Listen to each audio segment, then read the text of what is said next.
OTB AM. With Gillette, put your best face forward with our new and improved razors. It is 7:30. You're welcome along. This is OTB AM. Eoin and Neil with you right the way through until 10 o'clock this morning. And what a day it has been so far in Tokyo. The big news overnight is that Ireland are off the mark on the medals table. A bronze medal coming Ireland's way in the women's four. We are hoping to speak to one of the family members of the team very shortly indeed, which is an achievement in itself, Neil Treacy, that you could be up watching a race at 3 o'clock and still be here to join us on radio at 7:30, 8 o'clock in the morning. Yeah, I was just saying to you just off air there a couple of minutes ago, it's only taken the gut less than a week, to be honest. I thought it would take longer, but I kind of I've taught myself now to sleep in these little kind of like 90-minute to 2-hour increments over the course of the night. Now, this is, in fairness, this is the first early start I've had since the start of the 2020 Olympic Games. You've obviously been dealing with it all week, but like I'd say it's tough. Because at the very least, like we'll say the way my week has gone, Saturday and Sunday was kind of, a late enough start in work. Monday, Tuesday this week, they were my weekend days. So I didn't really care if I was staying up late or getting up in the middle of the night to watch something. I was safe in the knowledge that I could just, I could take that extra little hour, that extra little half an hour the following morning to sleep. But I mean, you got to be in here at 6:30 in the morning. You really got to want to get up at 2 in the morning to watch a certain event. Yes, absolutely you do. And this morning... If you did it this morning, it's worth it. This morning was absolutely packed, and I think a lot of people coming into this games knew that Fintan McCarthy and Paula Donovan were going to have a really good chance of going all the way. Sunita Puspure was going to have a really good chance of going all the way. Rowing people knew that this boat was going to go all the way, but it wasn't really until we saw them go up against the Aussies a few days ago that I think people like you and I were like, hold on a minute. This is a boat that has a real opportunity of winning something, and that's exactly what they did this morning, coming from behind in a brilliant final 500 metres to beat the British into bronze. To go through the boat, for people who are kind of getting familiar with it this morning, we've got Emily Hegarty from County Cork. She was an under-23 World Championship silver medalist in 2019. She's from Skibbereen. Skibbereen once again producing yet another world-class rower. She's a member of UCC Rowing Club and a student of UCC, and has been rowing since 2009 on the now iconic, the now mystical Island River, I think it's fair to say. You've got Fiona Murtagh from County Galway in there, and the other three names I'm going to go through now were all European silver medalists earlier this year, and they were also European bronze medalists last year.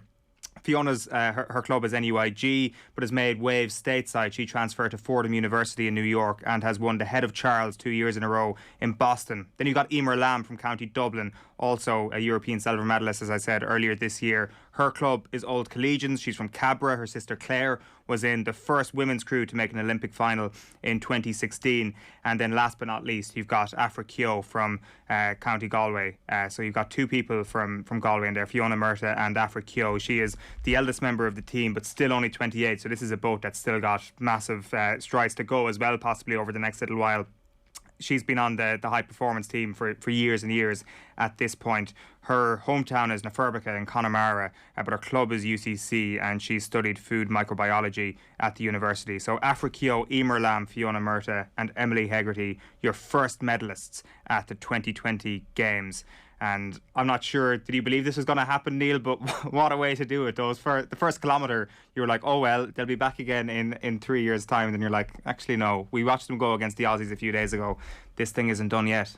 Yeah, it was just absolutely fantastic. And there's just something, it kind of feels, when you look through the kind of list of results today, there's almost a kind of a feeling that, like, today was the day when the games really, really started for Ireland. I know we had Mona McSharry the other night getting to an incredible Olympic final, and like, what an amazing achievement. But if you were waking up and looking at the list of results each morning so far, there probably was a little bit of, you were seeing a lot of like gut-wrenching defeats or, heartbreak for X, Y or Z. It was like there were a lot of tough moments in there, but when you see Ireland up and running on the medal table with a brilliant bronze medal for the women's fours in rowing, then you also see Paula Donovan and Fintan McCarthy setting a world record to qualify for their lightweight double sculls final, and like they look so far ahead of everyone else at the moment.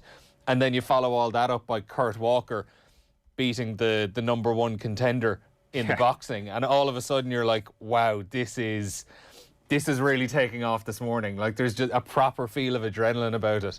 Yeah. And I know we'll kind of get to all those others as well, and Ronan's going to join us to talk about the boxing, but just the interviews with the athletes afterwards as well. On Walker, he was being interviewed by Joe Stack on RT, and I was watching it, and I've never seen an interview where the adrenaline was so palpable in the interview, because Joe Stack was probably getting only to about halfway through each of his questions, and Kurt Walker was already answering it, because he was just like so pumped up with the energy and so pumped up with adrenaline.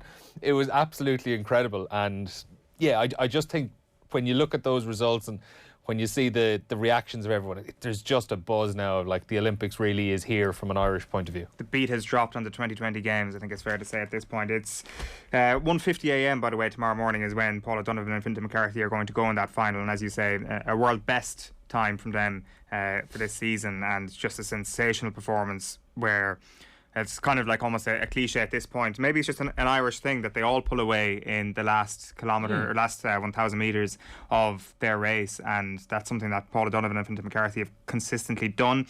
In some of their first races, it was a case of opening up a gap. In this situation, it was a case of overtaking the leader and then opening up a gap, and that'll probably be the same in the final, so it won't be an easy one. But at 10-2 tomorrow morning, we are all Cork people. I can firmly say up Cork, go on West Cork, up Skibbereen, and I'm sure I can speak for you as well, Neil, when I say that. Just for those 10 minutes. Can the guys on digital just grab that clip there? Yeah. And we'll keep that one in a special folder forever. We certainly will. And those two, they're like, their standards are just off the charts at this point, and like really rowing. I was like, you were kind of thinking to yourself, is the new boxing? And then Kurt Walker pulls out that performance. And as you say, we are going to speak to Ronan Mullen later on, but both of Walker's fights so far have been sensational. He's got opened up on both occasions. This morning, not expected to do it up against the number one seed, the best fighter in his division by all accounts, and he managed to just go in there and after 2 rounds, I think there was just kind of the sense of disbelief that he was going to win this thing, that all he had to do was hold his own and do exactly what he did in the first 2 rounds, and he was going to cruise home, and he did so. And he's brilliant to watch. He's a brilliant talker, as a lot of those people in the boxing team are. And over the course of the last, what is it now, 30 hours or thereabouts, the boxing has gone from a mediocre at best games to a good games, or the possibility of being a really good games, where you're looking at 3 possible medalists now at this point, which is a pretty good return. And I think beforehand, even before the bad draws were handed out last Friday afternoon, I think 3 medals from the boxing would have been an amazing return. Not guaranteed, of course, not anywhere close to guaranteed just yet, but there is realistic hope for that being the tally. Yeah, and that is a good point, because I think there was a run of across maybe like Sunday, Monday, when there was a few boxers that lost comfortably, you know, that like they were well beaten, and there probably was, like, I suppose, a little fear in the back of the heads of maybe someone like myself or yourself who wouldn't be boxing experts, that were going, God, did we talk up this boxing team a little bit more than we should have? You know, did we talk them up as we did the 2016 team, who obviously they were beaten for a variety of circumstances, but there probably was a little bit of worry that we'd kind of, you know, talked them up a bit too much. But the last 24 hours, 28 hours have just kind of hammered home the fact that no, we are a top quality boxing nation, and there's a huge amount to be excited about. So Kurt Walker, I must double check, I think, is it early hours of Sunday morning, or is it I think it's Sunday morning when he's fighting in that quarter final. I'm gonna try and get that up now in a sec. Not going to lie, I haven't got all my details together this morning. It has been just such a crazy morning, and even just trying to find out what is the story tomorrow morning is as far as I'm getting. Like, even when you look across tomorrow, you've got Sunita in her semi-final, you've got Rory McIlroy and Shane Lowry getting underway in the golf, obviously, and then you've got Mona McSherry going again in the 200 metre breaststroke tomorrow morning as well. So there are a couple of things that you'll be keeping an eye on over the course of the next 24 hours. This morning, far from done as well. We'll keep you up to speed on everything that's happening. Like, there were other rowers in the water this morning. Obviously, the competition was pushed back by a couple of days due to the storm, or due to the typhoon, and as a result of that, you've just got a big backlog of events. Essentially, you'd Ronan Byrne and Philip Doyle finishing 4th in the B final. They were first up overnight. Pretty disappointing games from them. They were touted as potentially outside medal shots, and I think they would have said that themselves, and they didn't manage to get going at all over the course of the few days. You'd Paul O'Donovan and Fintan McCarthy, as I mentioned. You'd Aoife Casey and Margaret Cremen, who finished 5th in their semi in the water as well, and then Aileen Crowley and Monika Dekarska finished 5th in their semi-final. You had a couple of sailors out as well. Robert Dixon and Sean Wadilove obviously got off to a flying start yesterday in their first race. They are 4 races into things at this moment, and they're in 11th place at the moment in the 49er class. Their racing resumes tomorrow, and as I say, they led the regatta after the first race. In the judo, I'm not sure were you catching a bit of this earlier, Neil. Megan Fletcher got beaten by the Austrian fighter. There has been, and we touched on this yesterday morning on the show, quite a bit of Irish heartbreak over the first couple of days, where you had the canoe slalom and in particular Jack Woolley in the taekwondo, where it was just heart-wrenching the method used or the way in which he actually went out. It kind of felt the same in the judo, where she was put on her back with like 2 seconds left in it, but listening to the commentators who know a thing or two about the sport, they were saying that up against a really good fighter, they actually wait till late in the fight to actually finish you off, so essentially not allow for a comeback, and that's exactly what happened to Megan Fletcher. Yeah, and like their story was another one, herself and her brother Ben, that I wouldn't really have known too much about up until a week or two ago as well, and it's kind of curious to see that they, well, not hail directly from, but family hails from Limerick, out in Brough in County Limerick. But yeah, look, that was another disappointing one. I have found it quite interesting this in these Olympic Games, and I don't know, is it just because I'm looking a bit more into it or anything like that, but it does feel like we kind of have more interesting Irish stories in a variety of different sports. Like judo there with Megan and Ben Fletcher. You mentioned Jack Woolley in the taekwondo. I don't know, it feels like there's much more variety to where the Irish athletes are kind of springing up in these sports. Yeah, it definitely seems that way, and I suppose it's just a result of having 116 athletes out there. And in fairness, I suppose the 116 was actually inflated by the fact that there was hockey and rugby sevens teams, and maybe that was what contributed to the number. So yeah, it's great to actually not only get into all these sports, but to also have a horse in the race, so to speak, in these sports. The other thing overnight, just to mention, which is like there have been some crazy kind of Irish expat stories, or expats' children's or expats' grandnieces that have done extremely good things over the course of the last few days. One of those people has been Siobhan Bernadette Haughey, who is the grandniece of Charles Haughey, of course, who is in the women's freestyle 200. She won a silver medal earlier on, which was a historic moment for Hong Kong. They had never won a swimming medal before. She came second to Ariarne Titmus, who is the superstar of the swimming so far of Australia, and her coach Dean Boxall didn't quite dry hump a wall this morning, but he was quite happy all the same. But Siobhan Bernadette Haughey, like Kathleen Noble, one of these random stories that have just popped up that I certainly didn't know we were going to be talking about before the Olympics actually got underway. Yeah, it is. And even I saw yesterday with in the triathlon, her name's escaped me, the athlete from Bermuda. Oh yeah, Duffy. Duffy, yeah. Like we're trying to claim her as well a little bit. Yeah, we'll take anyone. Whereas, like we complain about Great Britain trying to steal the Irish athletes, but I mean we're laying claim on anyone we can possibly get. We certainly are. Now, look, I know she obviously has an incredibly Irish name in what is it, Siobhan Bernadette. Siobhan Bernadette, and then Haughey on the end. So look, it's a fairly Irish name, but yeah, we're laying claim on everyone now. Yeah, we certainly are. I should also mention as well, there was a disappointing result from the sevens team against Kenya this morning. They lost 22-0 in the 9-10 playoff. Kenya, I guess, find a gap with 90 seconds left in the first half, managed to get through. They go over in the corner in the second half, and then again. And I don't know, Neil, we'll get your considered take later on, but very quickly, I kind of felt that they'd hammered them this morning. We'd almost feel worse about yesterday's result. Yeah, I think that's a fair point. Look, I think the damage was done in that game against the USA. Really, I think when you're fighting it out for these 9th, 10th places, it's all a little bit irrelevant. That was always going to be the crucial one, the game against the USA on the opening day of the sevens.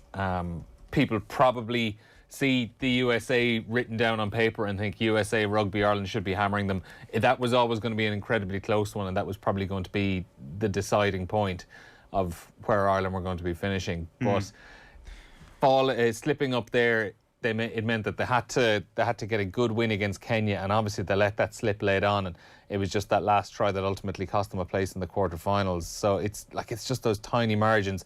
I think there probably was an element of a little bit of stage fright once the occasion finally arrived. I thought they did look very nervous in those opening couple of games against South Africa and against the USA.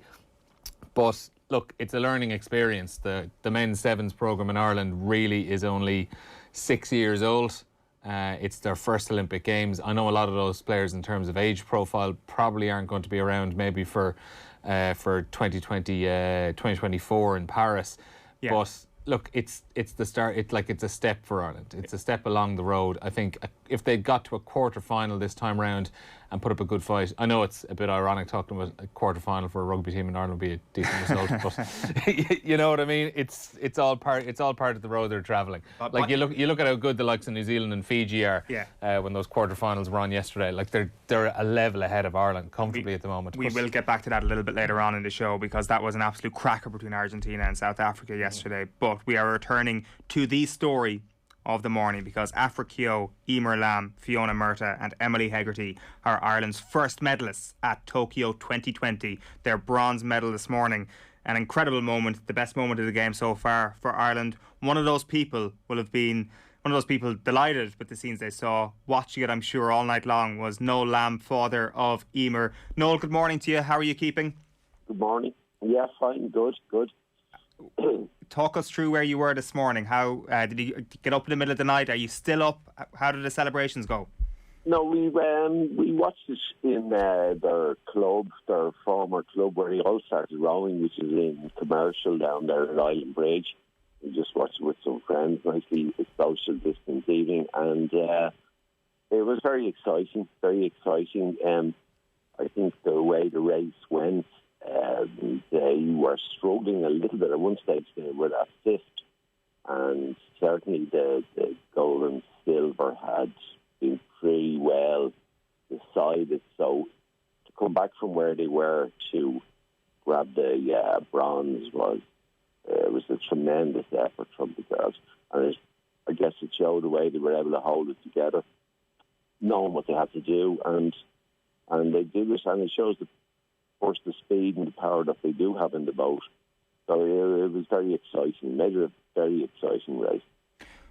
Before this morning, Noel, when did you realise that this was a boat that had a chance of doing something special? Well, they had the achievements of the European silver and so on, and they came very close to the Dutch in that final. And certainly it showed us when they really matched the Australians for speed in the heat and the qualifier. So it was really then we'd be like going out there. We were saying, wouldn't it be marvellous if they made it through to the final? Because that would be quite an achievement in itself. But when we seen the way that they got there against the Australians, you started to believe that there was a possibility that they could actually come back with something, and they've done that, I suppose, in the end. And they're a relatively new crew, and they're quite a young crew, so you would think that if they hold together, that they could do something maybe in 24. You know. Have you been speaking to Emer this morning? We spoke to her soon after the race.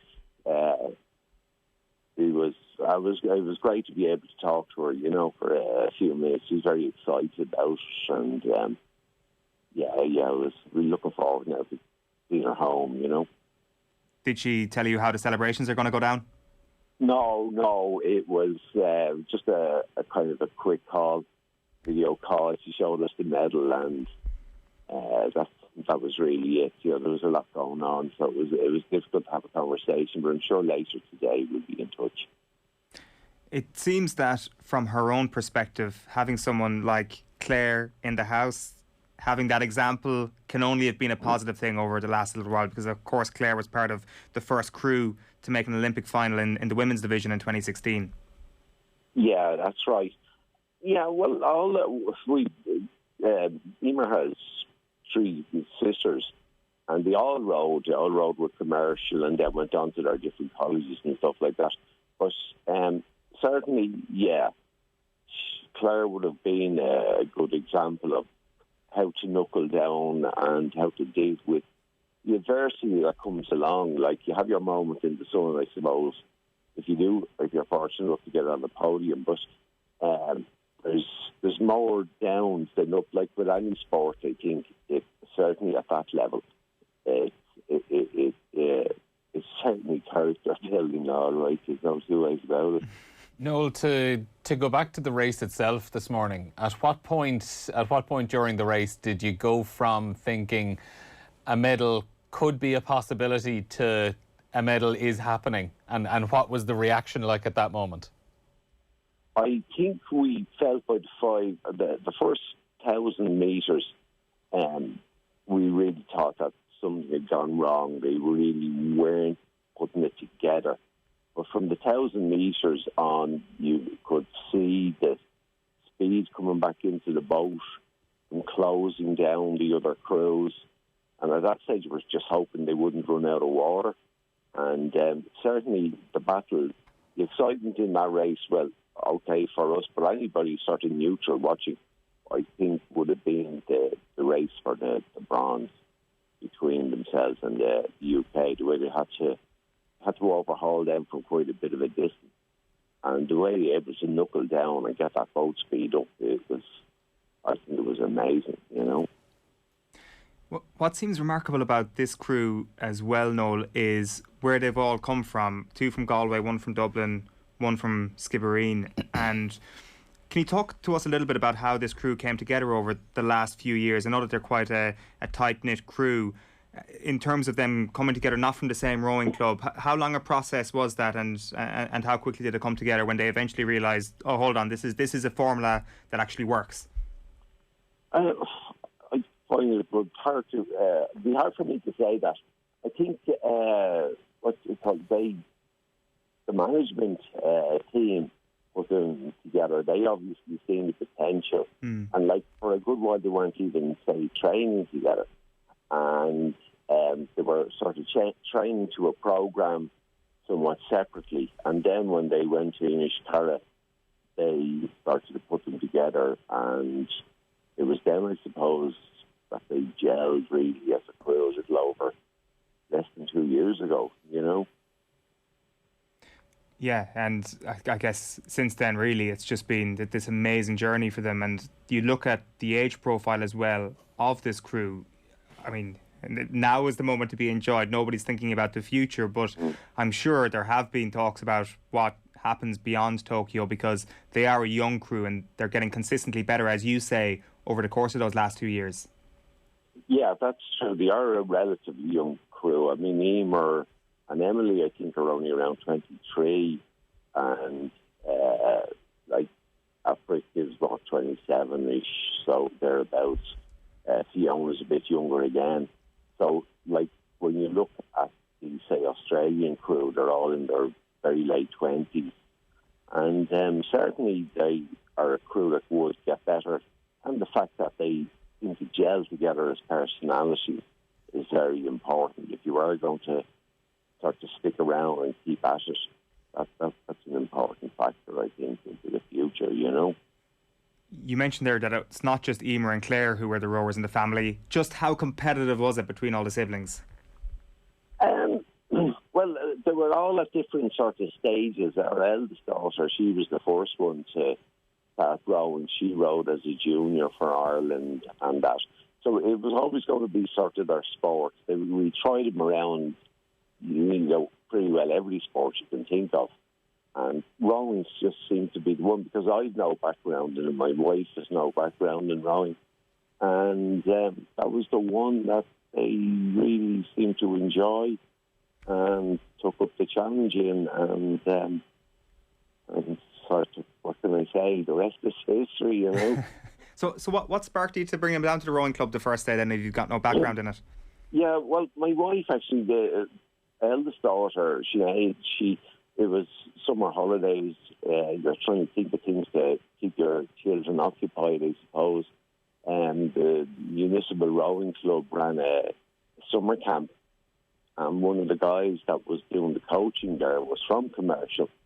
And he sort of seen potential in our eldest girl, and he asked, was she interested in coming down and trying out with commercial? She did, and sort of the rest of them followed through that gate, if you like, you know. Brilliant. So, commercial was their original club. Noel, how proud are you this morning?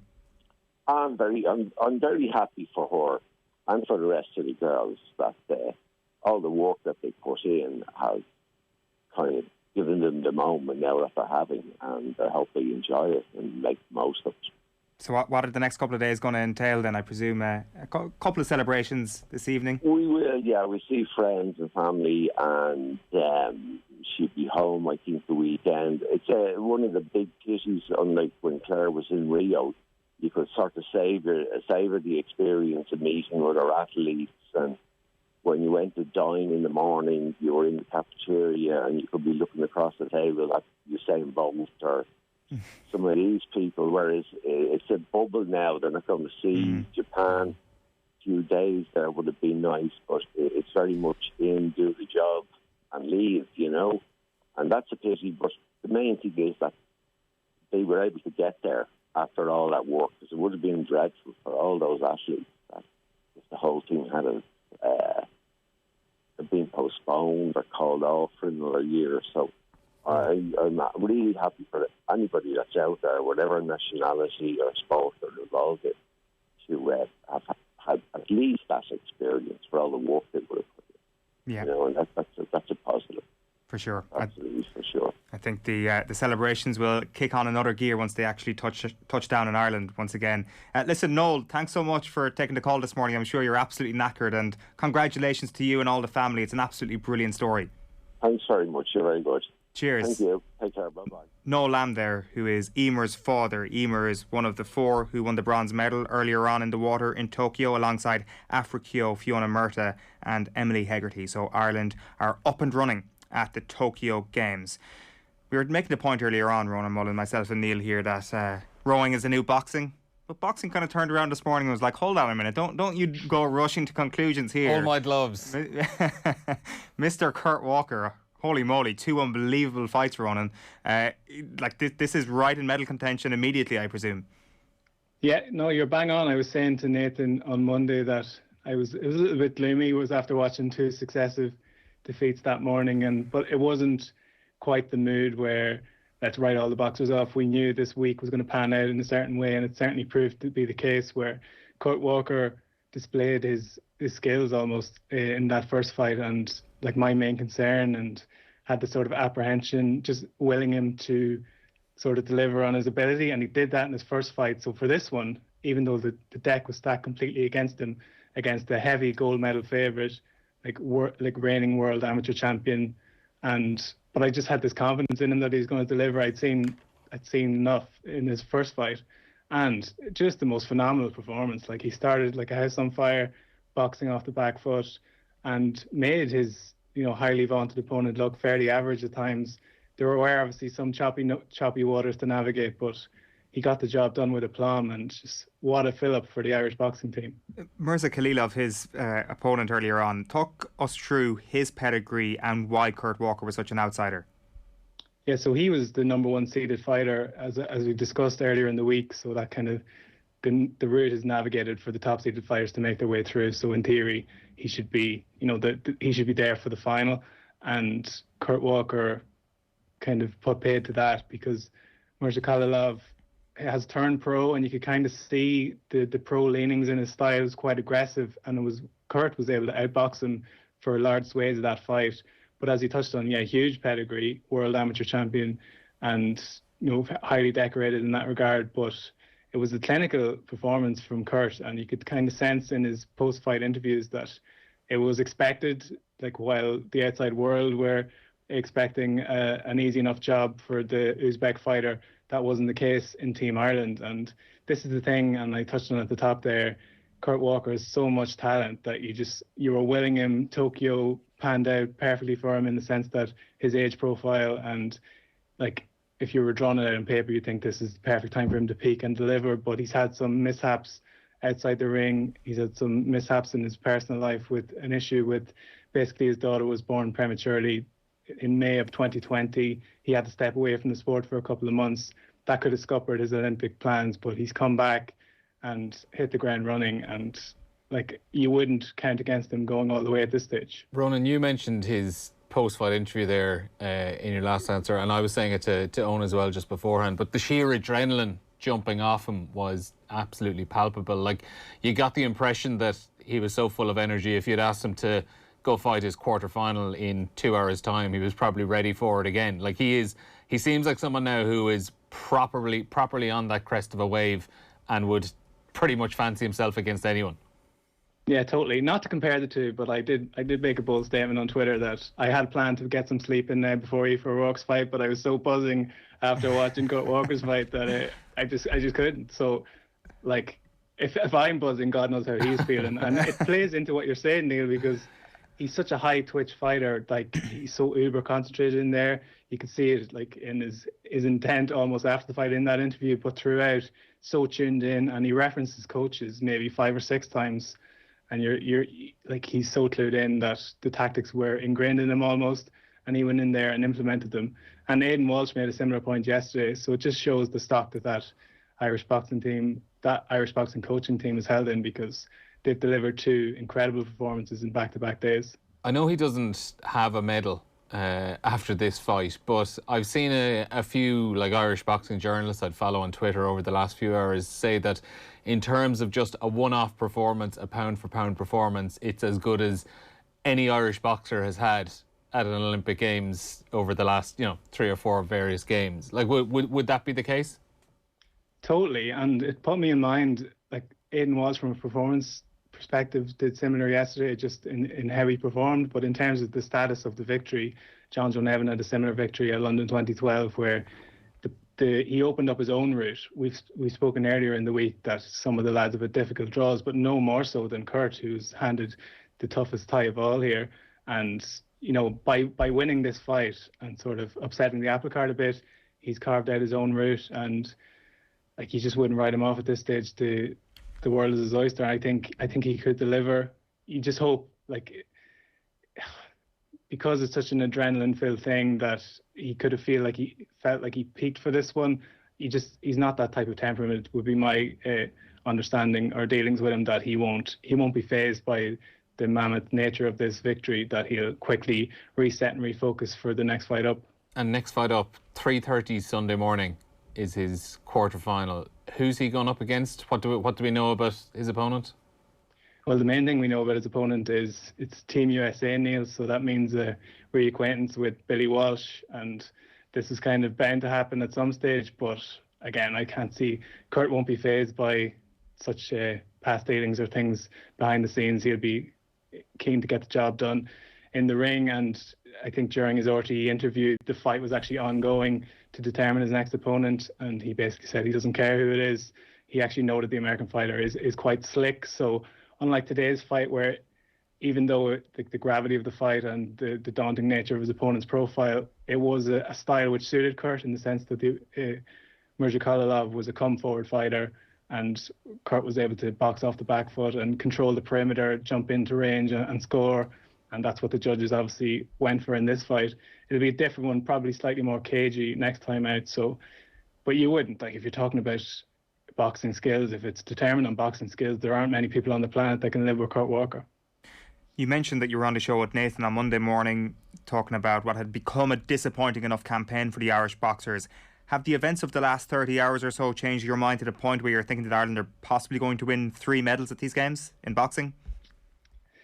Yeah, well, like, I think I made the point to Joe as well last night. You don't want to be overly presumptuous about Kelly Harrington, but she is actually in the fortunate position. Number one, she is the top seed in her division.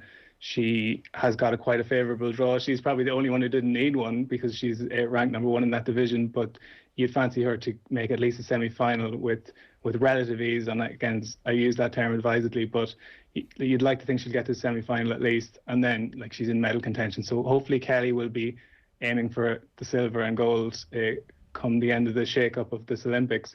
But to your point, Eoin, like, Aidan Walsh got that lottery bye in the round of 32, so his first fight was yesterday. Was super impressive yesterday.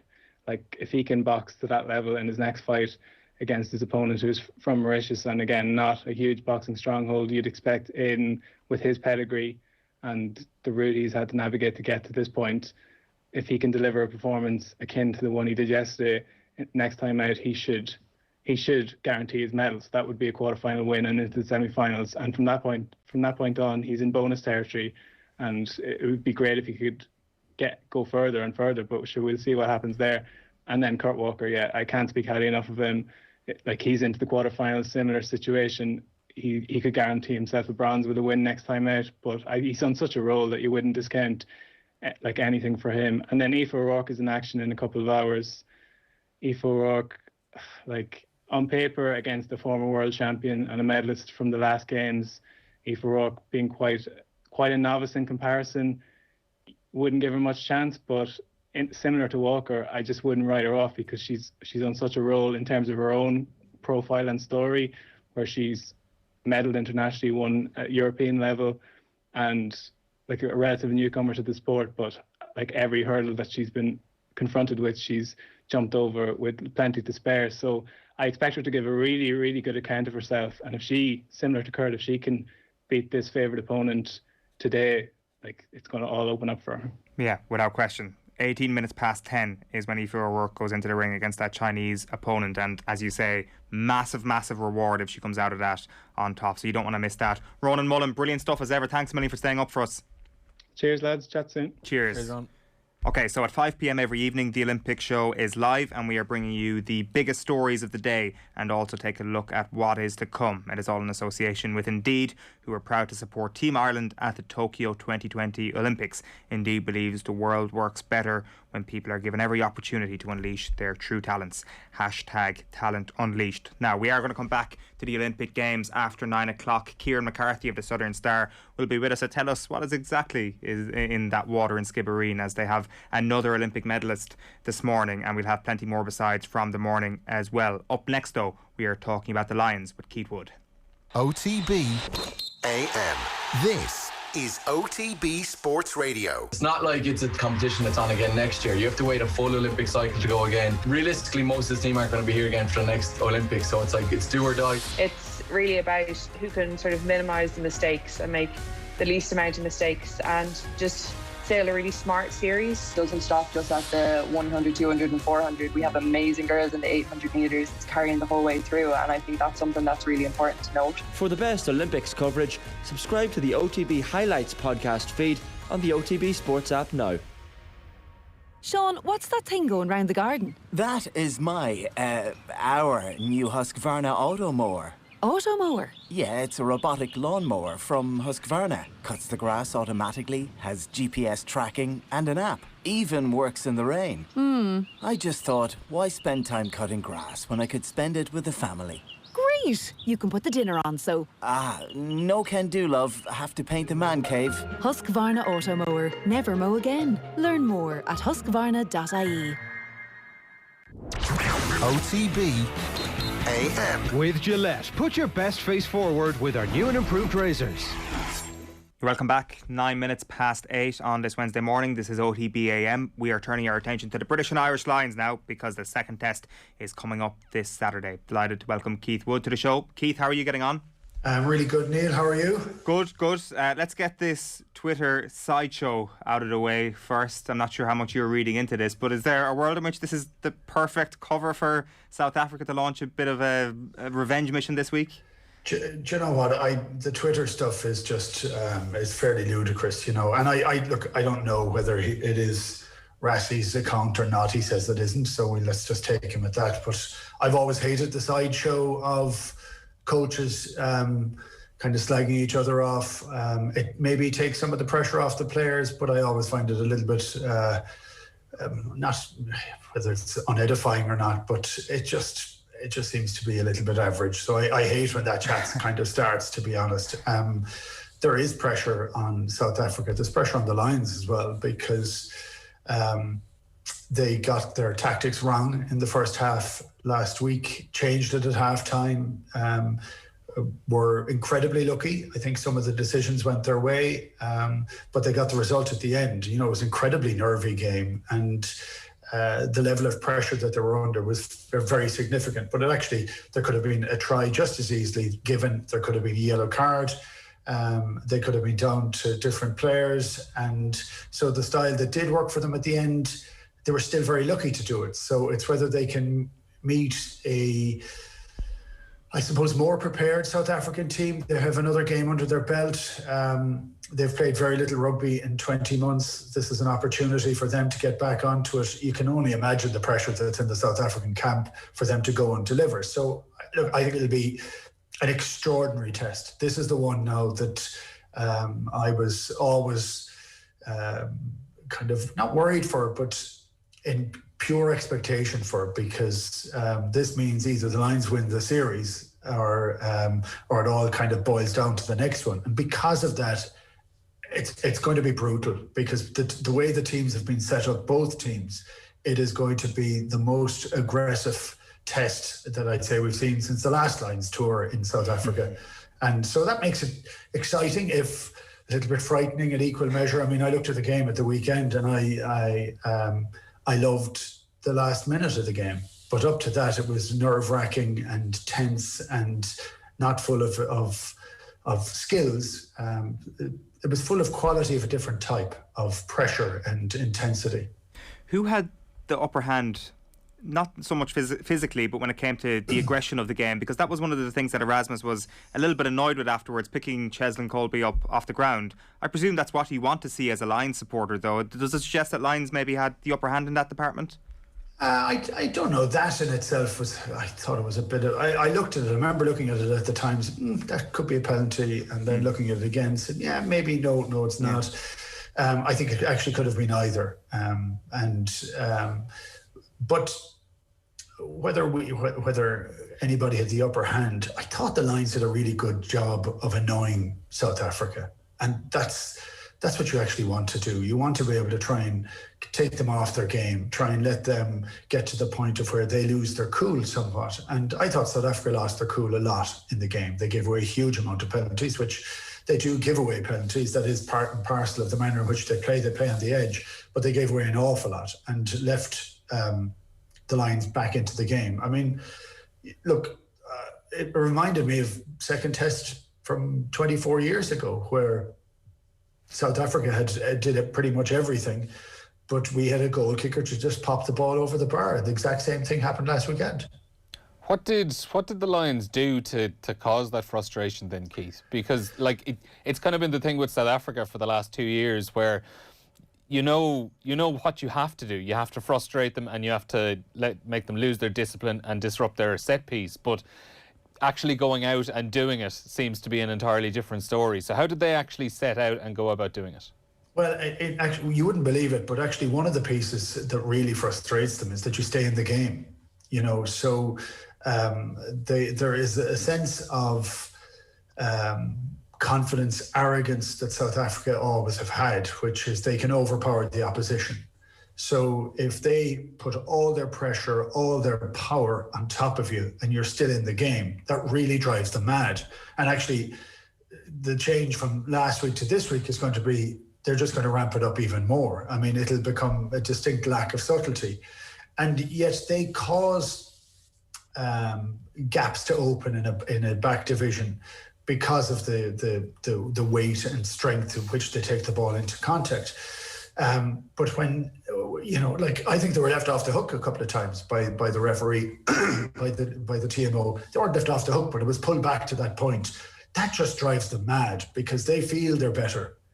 They feel their superior side, stronger, more cutting, more higher winning capability. And when that doesn't happen to them, it just drives them mad. So it isn't anything particularly. I think there's a few bits of verbals.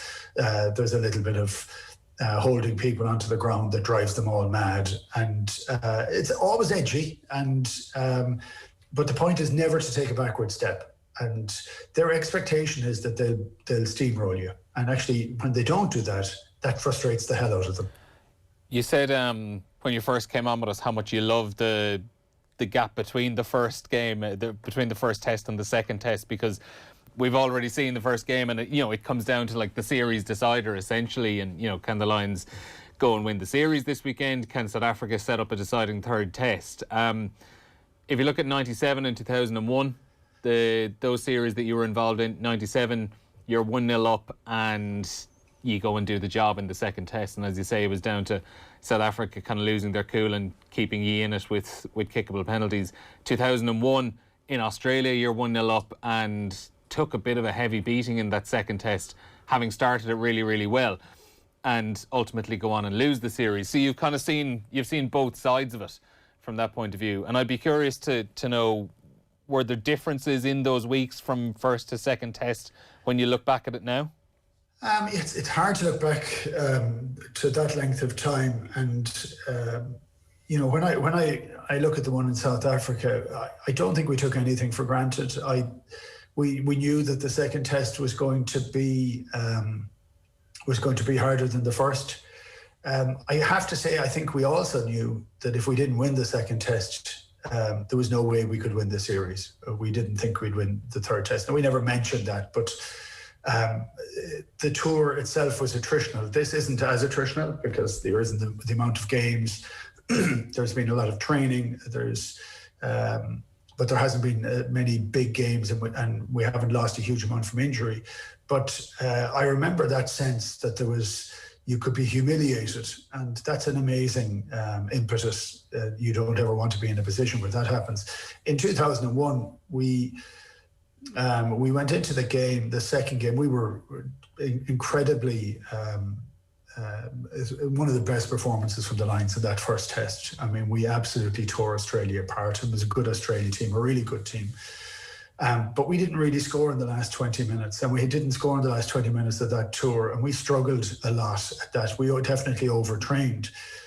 But we were confident going into the second test. And I think you'd always think, because of it's a different physical challenge, that actually we'd still be able to do a job in the third test. As it turned out, we all fell apart by the time of the third test. We were lucky to get a team out onto the field. Mm-hmm. We had Andy Nichols came off a tour, a sort of social tour, to sit on the bench for the Lions in the third test because we fell apart. But I do think you don't go into a game in South Africa and you say, yeah, we're confident we can play really well, but you don't go in kind of saying, yeah, we have this one got already. You just can't, because if you do that, they can steamroll you. So I think that was the difference. A bit more fear in South Africa in 97, not as much fear in 2001.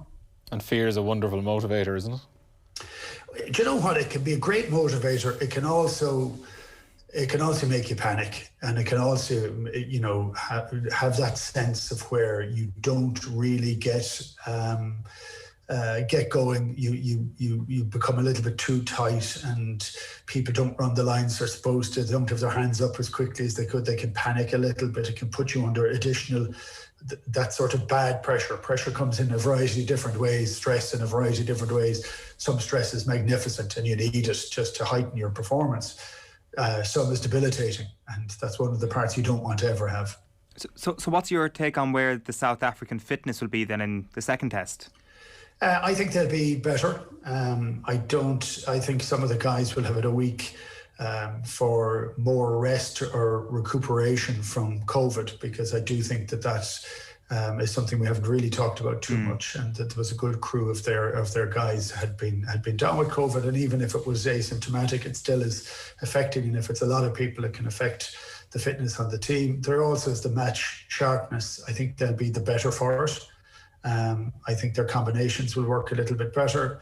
I don't know that that's necessarily a thing for the Lions, because I don't think the Lions are counting on combinations. I think they're counting on kicking the ball out of their half, getting the ball back and waiting for penalties, and taking the odd opportunity that they can get, which is a good kick into the corner, score off it. They showed that pretty fantastically at the weekend. So I don't think we're going to see a huge amount of flashing the ball from the Lions. And originally the thought was if the Lions could run them off their feet, they'd be very tired in the second half. Well, as it turned out, it worked. But there was a fair element of luck for it to work. So I don't think the Lions want to have that situation now. So it'll be an arm wrestle as described, but hopefully not up the guts arm wrestle, because I don't know that we're big enough to actually do that. And the players that performed incredibly well last weekend, Itoje and Courtney Laws in particular, are they going to have the same impact? Because they were truly extraordinary, the best games I think I've seen them play. So will they be able to back that up on the week, or will they be targeted for additional pressure from South Africa? Mako Vunipola, Conor Murray and Chris Harris all into the team. What is Warren Gatland trying to do when he brings those three in? I think he's trying to shore up issues that happened in the scrum. I think that's a fair comment. I think he's also trying to shore up a sense of defence, and I think that becomes very important to how they play. Also, Ali Price was picked to speed the game up. Actually, when the game was sped up, the Lions struggled, so it didn't suit them, the combinations, because they have no history of playing together.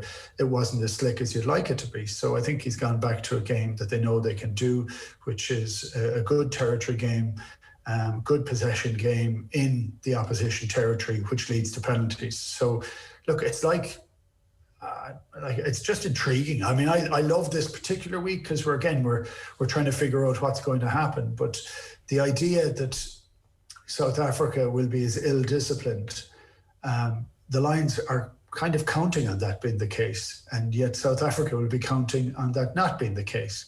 But it's very hard when it's wave after wave after wave. So that just makes it really, really interesting. And I thought when Conor Murray came off the bench the other day, his kicks had a really high return of getting the ball back. So that just puts pressure.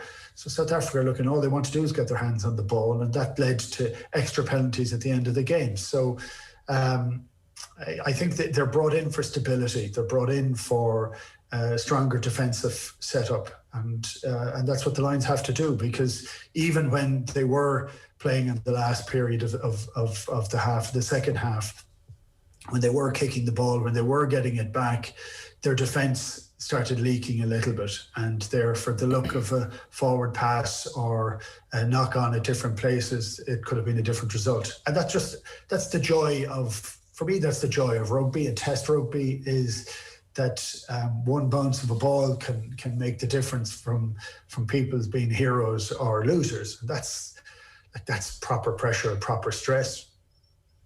What do you make of the circus, Keith, around the TMO, Marius Jonker? It seems like he's been put in a position now from, first of all, when there was the reports last week that Warren Gatland was furious that a South African TMO was appointed, to the point now where everyone in South Africa is giving out yards about him being there, about how he can't make a neutral call because he's maybe overcompensating. He's kind of been left in a fairly impossible situation now.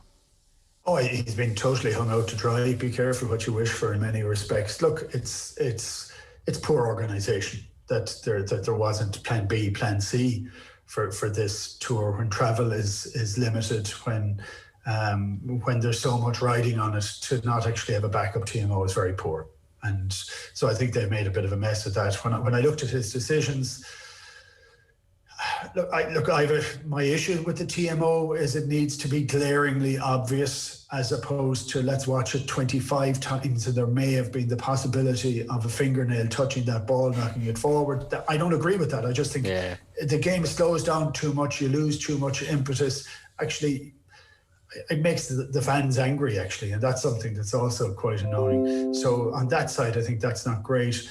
I thought it was a yellow card, at least, for Hamish Watson. I thought that was glossed over very, very quickly. It was picked up over the horizontal and pushed down. So for me, that was a yellow card. You can understand why South Africa are arguing about that. They were very gracious. I thought immediately afterwards they lost some of that during the week through that Twitter kind of nonsense that was going on. But again, that's a preparation thing that should have been organised long before this tour happened. There had to be backup guys. You mentioned the Twitter nonsense there again. So I meant to put this to you earlier on. The headline in The Guardian yesterday was that South Africa's Rassie Erasmus has abandoned grace and dignity. Is that also just going way too far on Rassie Erasmus? Yeah, look, whoever writes the headlines just tends to lose the run of themselves, you know. And I often they have abandoned grace and dignity. They have. Yeah, I often know when you read guys and these really sensible articles that are written below those headlines are quite entertaining, and you can just imagine the columnist who says, "For the love of God, would you stop trying to over-egg it?" You know, and but that was. Signed, sealed, delivered, judge and jury that it was Rassie who had done all of it. I do think Rassie running on as the water boy, that's pushing it, and it's wrong. You know, that's simple. Let's not go that he's losing all integrity with it. I think it's been a bit messy at this stage. As I said, I don't like the coaches slagging off the other coaches or the TMOs or everything else. Actually, I don't think that's right. So. But no, let's see if we can get the headline writers to tone it down just a tad. Back to the game itself this Saturday, Keith. Just to touch back again on the teams that were selected, even when you look across at the benches, South Africa going 6-2 split on the bench, Lions putting Talupa Faletau in there instead of Hamish Watson, and even then as well, when you see Jasper Wiese coming in for Quagga Smith into the South African starting team. Like, all those ingredients are there for this to be monumentally physical. As you were saying, probably, you know, the most physical game since the second test in 2009. Yeah, and look, I thought South Africa had a very strange selection last week. I really did. I thought Quagga Smith he's a sevens player. He's interesting, but he's absolutely not a South African number 8. And Jasper Wiese is, and he's young and he's very inexperienced, but he is a lump, and that's what they want. They want a big, heavy guy who carries the ball very well, who causes as much destruction as he possibly can, and other players play off. That's the manner in which South Africa plays. So I thought that was an unusual selection. I thought their front row last week selection was poor at the start. And it's quite interesting when you look at how these happen, because I can't remember a time when a Lions front row went against South Africa as favourites in the front row. You know, that just doesn't traditionally happen. So there's an awful lot of lack of game time in that South African front rows, the two front rows. So I think they're putting all their eggs into the basket. For me, Kitsoff, and traditionally is a finisher. He's not a guy to start the game. But I thought the South African front row, when they came on in the second half, I thought they brought no energy whatsoever. So the idea of the bomb squad from South Africa, these are the guys that come on and cause carnage and tire out everybody. Well, for them to do that, they have to bring energy and they have to bring their A game. And I don't think that they did. I thought they were a tiny bit subdued in the second half. And now they've been, a couple of them have been given the chance and the opportunity to go and start. But my God, do they need to start well. So I just think it's really interesting. There's so many little battles. There's so many sideshows that happen in all of this. And again, I go back to, for me, there's a beauty in this. I thought the game last week wasn't great in terms of quality, in terms of the amount of mistakes.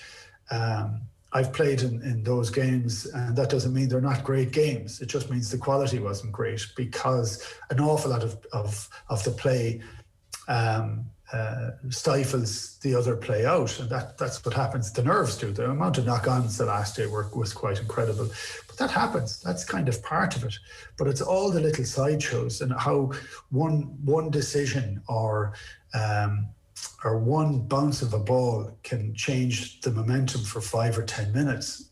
That's why these games are must watch, because, as I said, I enjoyed the final minute when I knew the Lions had won. But up until then, it was absolutely in the balance. That makes it a great competition to watch. That's what you want. That's all anybody wants, is that tension throughout the whole thing. So this Saturday, that's what's going to exist once again. I get from what you're saying, Keith. I also get the sense that maybe you think South Africa might edge the second test. Well, it's funny. I called it last week on a conversation we were having, which was I thought the Lions would win the first one, and it was funny. I was asked, what did I think overall? And I said, well, I thought the Lions would win the first one. I thought South Africa would win the second one, and South Africa would win the series. I'm amending that now, if I'm allowed. I do think South Africa will win on the weekend. I think it is. they have to almost. And that is whether that breaks them or makes them, but I think it'll make them on the weekend. And then it comes down to who's injured, how players have got through it, how battered both the teams are before you make a call as to what could happen. And I think that would make for phenomenal support to the whole Lions concept if it's 1-1 and goes down to a decider. And I think that would be a great position to be in for the game, because it's been very difficult for the last year and a half. So I think it's South Africa. I think it's going to be unbelievably tight. Another sort of edge of the seat sort of game. No enjoyment really. Gaviscon is needed for the stomach. That's just what it's going to be like, I think, for the whole game. Right, well, try and enjoy maybe the aftermath, or even if you can get a few minutes at the end, that would be great. Keith Wood, great stuff as ever. Cheers, Neil. Great to talk to you. Thanks, Keith. Right, here on OTB Sports, we're broadcasting every game from the British and Irish Lions Tour South Africa, live and off the ball. Lions legend Brian O'Driscoll joined Neil Treacy on the commentary on the first test on Saturday, and we'll be bringing you the second test live again this coming Saturday. Our Lions coverage is brought to you in association with Vodafone, lead partner of the British and Irish Lions. Now, we will be talking to Joe Canning next here on OTB AM, but first, here is Cliona Foley on the Olympic show talking about that incredible performance from Daniel Wiffen in the swimming pool yesterday. This kid is great. He's an identical twin, actually, and his identical twin Nathan looks the image of him. And they've done some acting in a few TV series as well. I think they might have done a little bit in Game of Thrones. They're both gone to Loughborough now, so I think probably moving to Loughborough maybe in the last year has paid off for him. But he has knocked a massive amount off the 800, which is an endurance event, And he's only 19, and I definitely think we're going to see a lot more of him in future as well. He was kind of he knocked I think about 15 seconds off the national record at the Irish trials earlier this year, and that was suddenly people went, oh my goodness, God, this guy, but he's good fun as well. Himself and the brother do YouTube videos that are a bit of fun if you watch out for them. I'll check out them.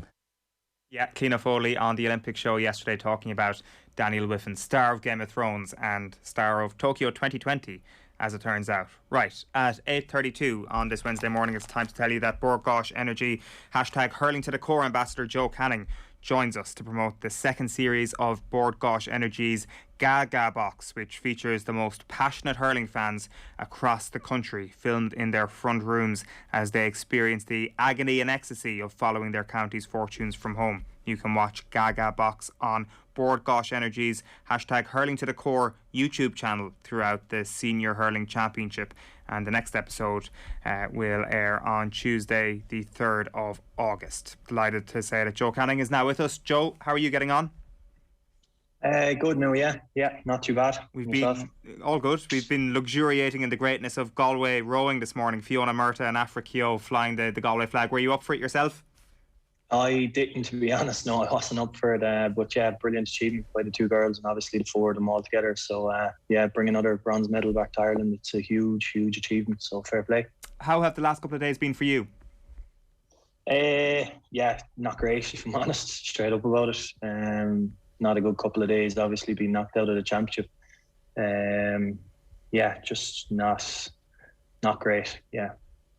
What is the part that stings the most? Is it the performance in the first half going down by 16 points? Is it just exiting the championship? Is it a mix of everything?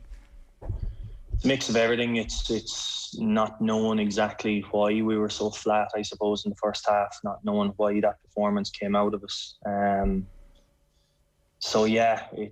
It's just disappointment, obviously, that you're gone out of the championship as well. But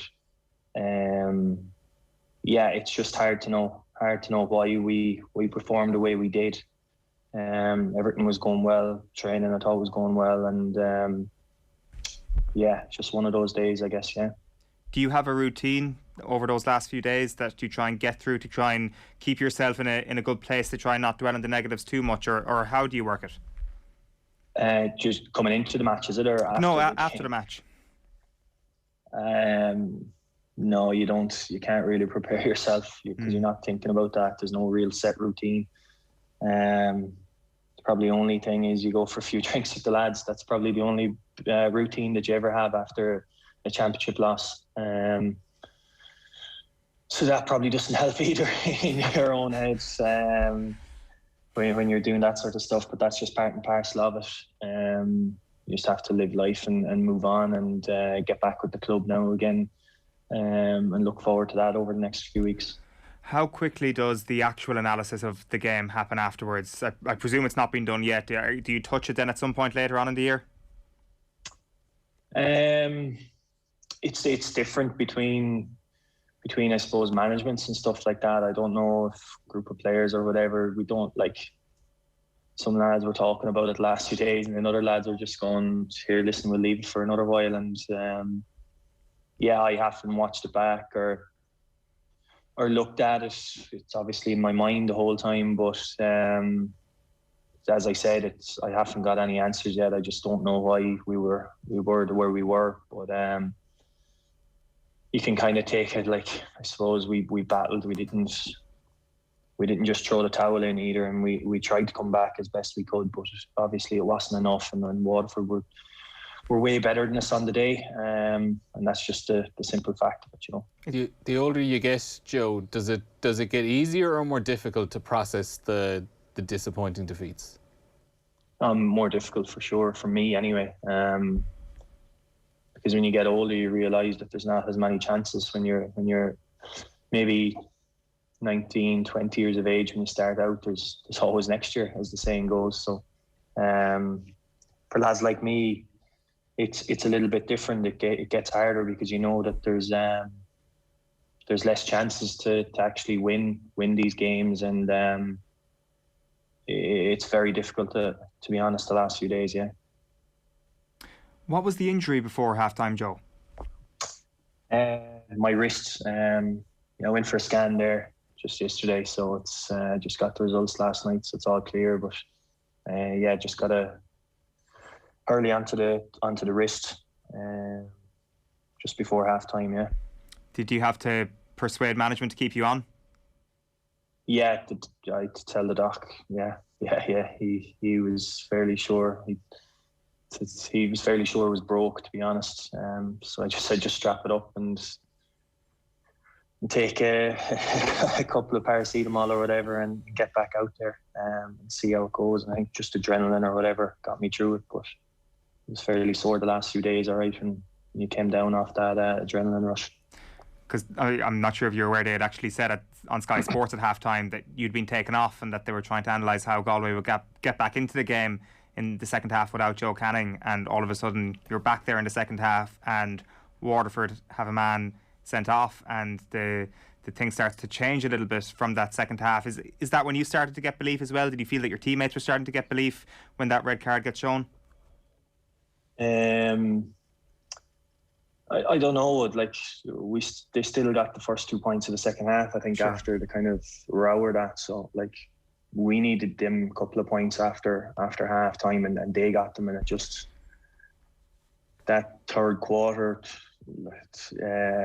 they still were in total control of the game. And I think that's where, if we came out after the second half and got a few scores like they got, it might be different, but we just left it too little too late. And in fairness to them, it's a sign of a good team. When we got it back to 3, they pushed on again and brought it out to 6 again, and we just couldn't get it down to 1 or 2 or level. So fair play to Waterford. They pushed on again towards the end when we got it back, and fair play to them.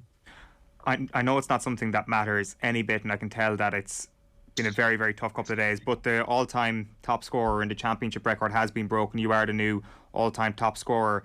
Is that something, even before last week, at any point that you had your eye on, that was even just surpassing Henry Shefflin and getting to that level, is something that you had as a milestone? No, it does. Right. To be straight up, it doesn't really matter to me. Right. Records are there.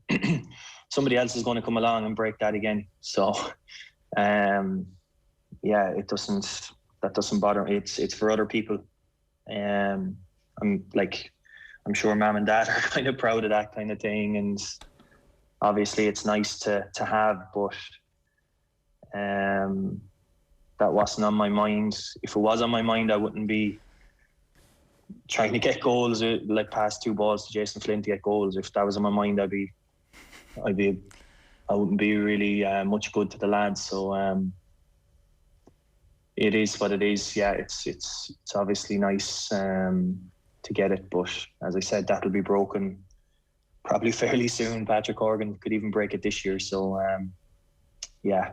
It doesn't really make much difference to me, you know. And I think somebody did point that out on social media, right? That it's typical that you break the record the day you're setting up Jason Flynn and you're playing a playmaker role, and will be known for creating a score as much as putting the ball over the bar. Is that something you've worked on over the last little while in terms of that vision, in terms of dropping deeper and trying to create the goal opportunity for your teammates?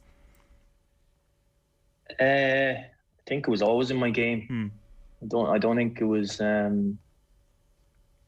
I don't think it was ever a thing that I brought in the last couple of years or anything. That was always in my game. I would have never, if there was a guy in a better position than me for a score or to get a goal, 9 times out of 10, unless maybe I didn't see them or the pass wasn't 100% on, I would have given the pass.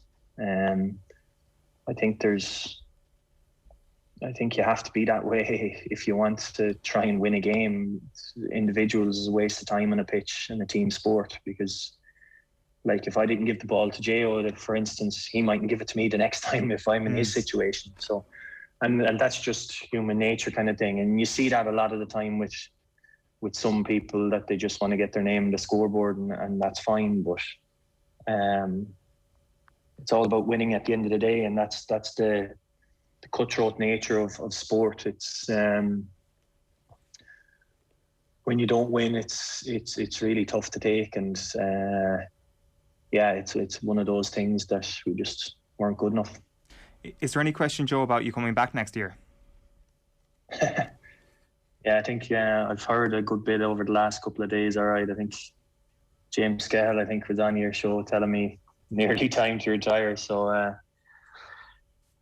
if you listen to everybody, some people tell me, yeah, retire. Some people tell me not. So we'll leave it for another day. And I don't know. It's funny. I don't think I'm the same age as a few lads on other counties, and they don't get asked this question. So it's funny how other people want to kind of retire at some stage. So I haven't made Anton yet, you know. It's true. I guess retiring during COVID would be a hugely unsatisfying thing. I'm sure you feel that there's a few more full seasons left in you. I mean, that these have been essentially shortened seasons. There's been more of a brutality about these last couple of seasons without the round-robin system in Championship. So I'm sure that the body feels good, and I'm sure you kind of feel that you want another few cracks at it. Yeah, but I've had a good few injuries over the past number of years. Even just before the match, I was strapped my thumb. I strapped my finger the other day from training. My heel was at me there the last few weeks. So yeah, it's funny when you get older. It's harder to recover from injuries. I've had 3 surgeries in the last maybe 5 years. So and they're not your ordinary surgery. So everybody's body's different. I've played. I played senior club championship with Portumna for 17 years. So, and we were competing at county finals, All Ireland club finals and stuff like that. So I played a lot more hurling when I was younger, probably than most lads my age. So yeah, it's hard to know. And do you physically feel that, Jo, after the big games, like we're, I suppose, coming up on 4 days on from the game against Waterford, like as you're sitting there talking to us at the moment, what's the body like physically? Do you still have the aches and pains from the weekend, or parts of the body a bit tighter than they would have been when you were younger? Yeah, for sure. My wrist is fairly sore now, and I do. I don't recover as easily as I used to. Even though I probably try more stuff now than I ever did to try and recover quicker.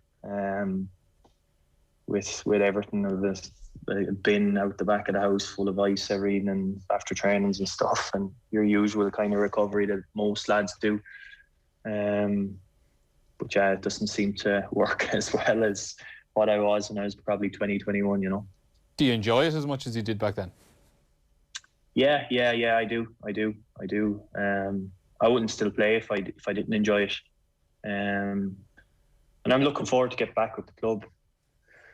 And get back trying to win something with the club again. And I want to kind of forget about last weekend and try and have something else in my mind to look forward to over the next couple of weeks, you know. Is that the joy of the club game for an inter-county player? Is that win, lose or draw, no matter what happens at the end of it, you're going back into a changing room. It's much more low-key. Nobody probably really cares who you are or what you've scored the weekend previous for the county. Like you're just one of that group of players all over again, and it's probably the best way to switch off all over again. Yeah, it is for sure. It's always nice, and that's the beauty of sport, I suppose. When you lose something, there's always another game again to try and rectify the losses, I suppose. I know it's not inter-county, but it is club, and we'll go back there now and have a bit of crack with the lads. And it's, as you said, it's some clubs are like inter-county setups, but at the same time you need to enjoy yourself as much as you can. So hopefully we get back with Portumna and have a bit of crack with the lads, yeah. Joe, I know it's not been easy coming on the show and chatting through things. It's obviously been an extremely difficult few days. Saturday was an absolutely magic day of hurling. I know it's absolutely no consolation to you whatsoever, and the record is absolutely no consolation to you whatsoever, but I think there's a lot of people coming through in the comments here who are referring to you as a joy to watch and all that. So I guess slight congratulations on that, but commiserations mainly over Saturday, and hopefully we'll see you again soon out in a Galway jersey. Yeah, cheers. Thanks, guys. Thanks for having me. Thanks, Joe. Thanks for taking the call. Just a reminder as well that Board Gosh Energy, #Hurling to the Core ambassador Joe Canning was with us to promote the second series of Board Gosh Energy's Gaga Box, which features the most passionate hurling fans across the country filmed in their front rooms as they experience the agony and ecstasy of following their county's fortunes from home. You can watch Gaga Box on Board Gosh Energy's #Hurling to the Core YouTube channel throughout the Senior Hurling Championship, and the next episode will air on Tuesday the 3rd of August. Now, Colm on YouTube's been in touch to say Joe always guarantees a bit of magic in the field. Everything is obviously still raw. Hope everyone lays off trying to retire the guy. Plenty more to offer. That's pretty much it. I think it's a pretty inconsolable situation that he's in, as he says. As the years go on, it gets harder and harder and harder. So fair play to him for taking the call this morning, in fairness. Okay, so at 8:48 this morning, we're turning our attention back to the Olympics, and delighted to say Will O'Callaghan is here to inform us on everything we might have missed throughout the morning. Will, how are you getting on? Yeah, I'm good. Neil, Eoin, how are you? Good. I presume you're with us in a very sleep-deprived state of mind once again? Slightly. I've started to get into a habit now at this stage, Eoin, of sleeping a bit middle of the day, then going for a sleep around kind of 9 or 10 o'clock, getting up depending on the events at about 2 or 3, and just kind of powering through for the rest of the day. So not too far off just kind of being on Tokyo time at this stage, but enjoying the naps now that it's not quite as warm as last week, and enjoying the fact that we've got our first medal of the Tokyo Olympics. Yeah, fill us in on that. Anybody waking up this morning? What's been going on? Yeah, the women's rowing 4, we expected they were going to be rowing medals, but Afra Kyo, Emer Lam, Fiona Murtha and Emily Hegarty securing bronze this morning. Powering home in the last 500 metres. They were in 5th place with a kilometre to go, but a very strong finish to edge out Great Britain into 3rd place. Skibbereen duo Paula Donovan and Fintan McCarthy also warming up for their lightweight men's doubles pair medal race tomorrow by posting a world's best time in winning their semi-final, underlying why they are the massive favourites to win the gold medal tomorrow, and they will go into that as the European and world champions. Speaking of world champions, Kurt Walker in the boxing, 1 victory away from winning a medal. It's going to be the first time on Friday when Billy Walsh comes up against Irish opponents since he joined Team America. But the Antrim featherweight Walker through to the quarters after a split decision victory against the number 1 seed Mirzezbek Mirza Kalakolov. A wonderful win this morning. He got the split decision from 4 of the 5 judges. And Walker, where it was seen as a very difficult draw, is now potentially there winning a bronze medal in the early hours of Friday morning. Roscommon's Aoife O'Rourke has her middleweight last 16 bout later this morning. She's through the ropes after 10 o'clock Irish time against China's Quan Li, and that will be O'Rourke's Olympic debut. The Irish women's hockey team will need a win against India or Great Britain if they're to progress to the quarter-finals. Sean Dancer's side lost out 4-2 to Germany this morning. They now have 1 win and 2 defeats from their opening 3 Pool A matches. But with the Netherlands running away with the pool as things stand, if Ireland were to pick up a win in those last 2, they could move up from 4th place into the top 3 and potentially qualify for the quarter-finals. Robert Dixon and Sean Wadilove, who had a great start yesterday, winning their first race before the weather put pay to the rest of the races on day 1, have slipped back to 11th place overall after day 2 of sailing's 49er event. They're now 6 races in. Nicholas Roach in the last hour has finished in the cycling time trial in a time of 1 hour, 1 minute, 0.23. It's probably not going to be enough for a place in the medals. He's currently ranked around the middle of the field, but there's still plenty of cyclists set to finish out their time trial in the next hour. Megan Fletcher was beaten by Michaela Polaris of Austria in the round of 32 in the judo, so she's out of the competition. Later this morning, Nat Wen will be in action against Wang Su-wei of Taipei in the last 32 in the badminton. And having reached the 100 metres final, swimmer Mona McSharry will go in the heat of the 200 metres breaststroke. Also, news coming through to us this morning, the American gymnast Simone Biles has withdrawn from the final of the individual all-around competition. The 4-time gold medalist pulled out of the team event yesterday, saying she needed to focus on her mental health. Further involvement for Biles in Tokyo will be assessed on a day-to-day basis, according to a statement from Team USA this morning. Yeah, that's big news coming out of Tokyo this morning. I see Rhys McClenaghan as well was on Twitter basically making the point that this is no joke, that he's obviously experienced something similar. He said, mental blocks ain't no joke. I've experienced this firsthand throughout my career, and they're still the most challenging times I've faced.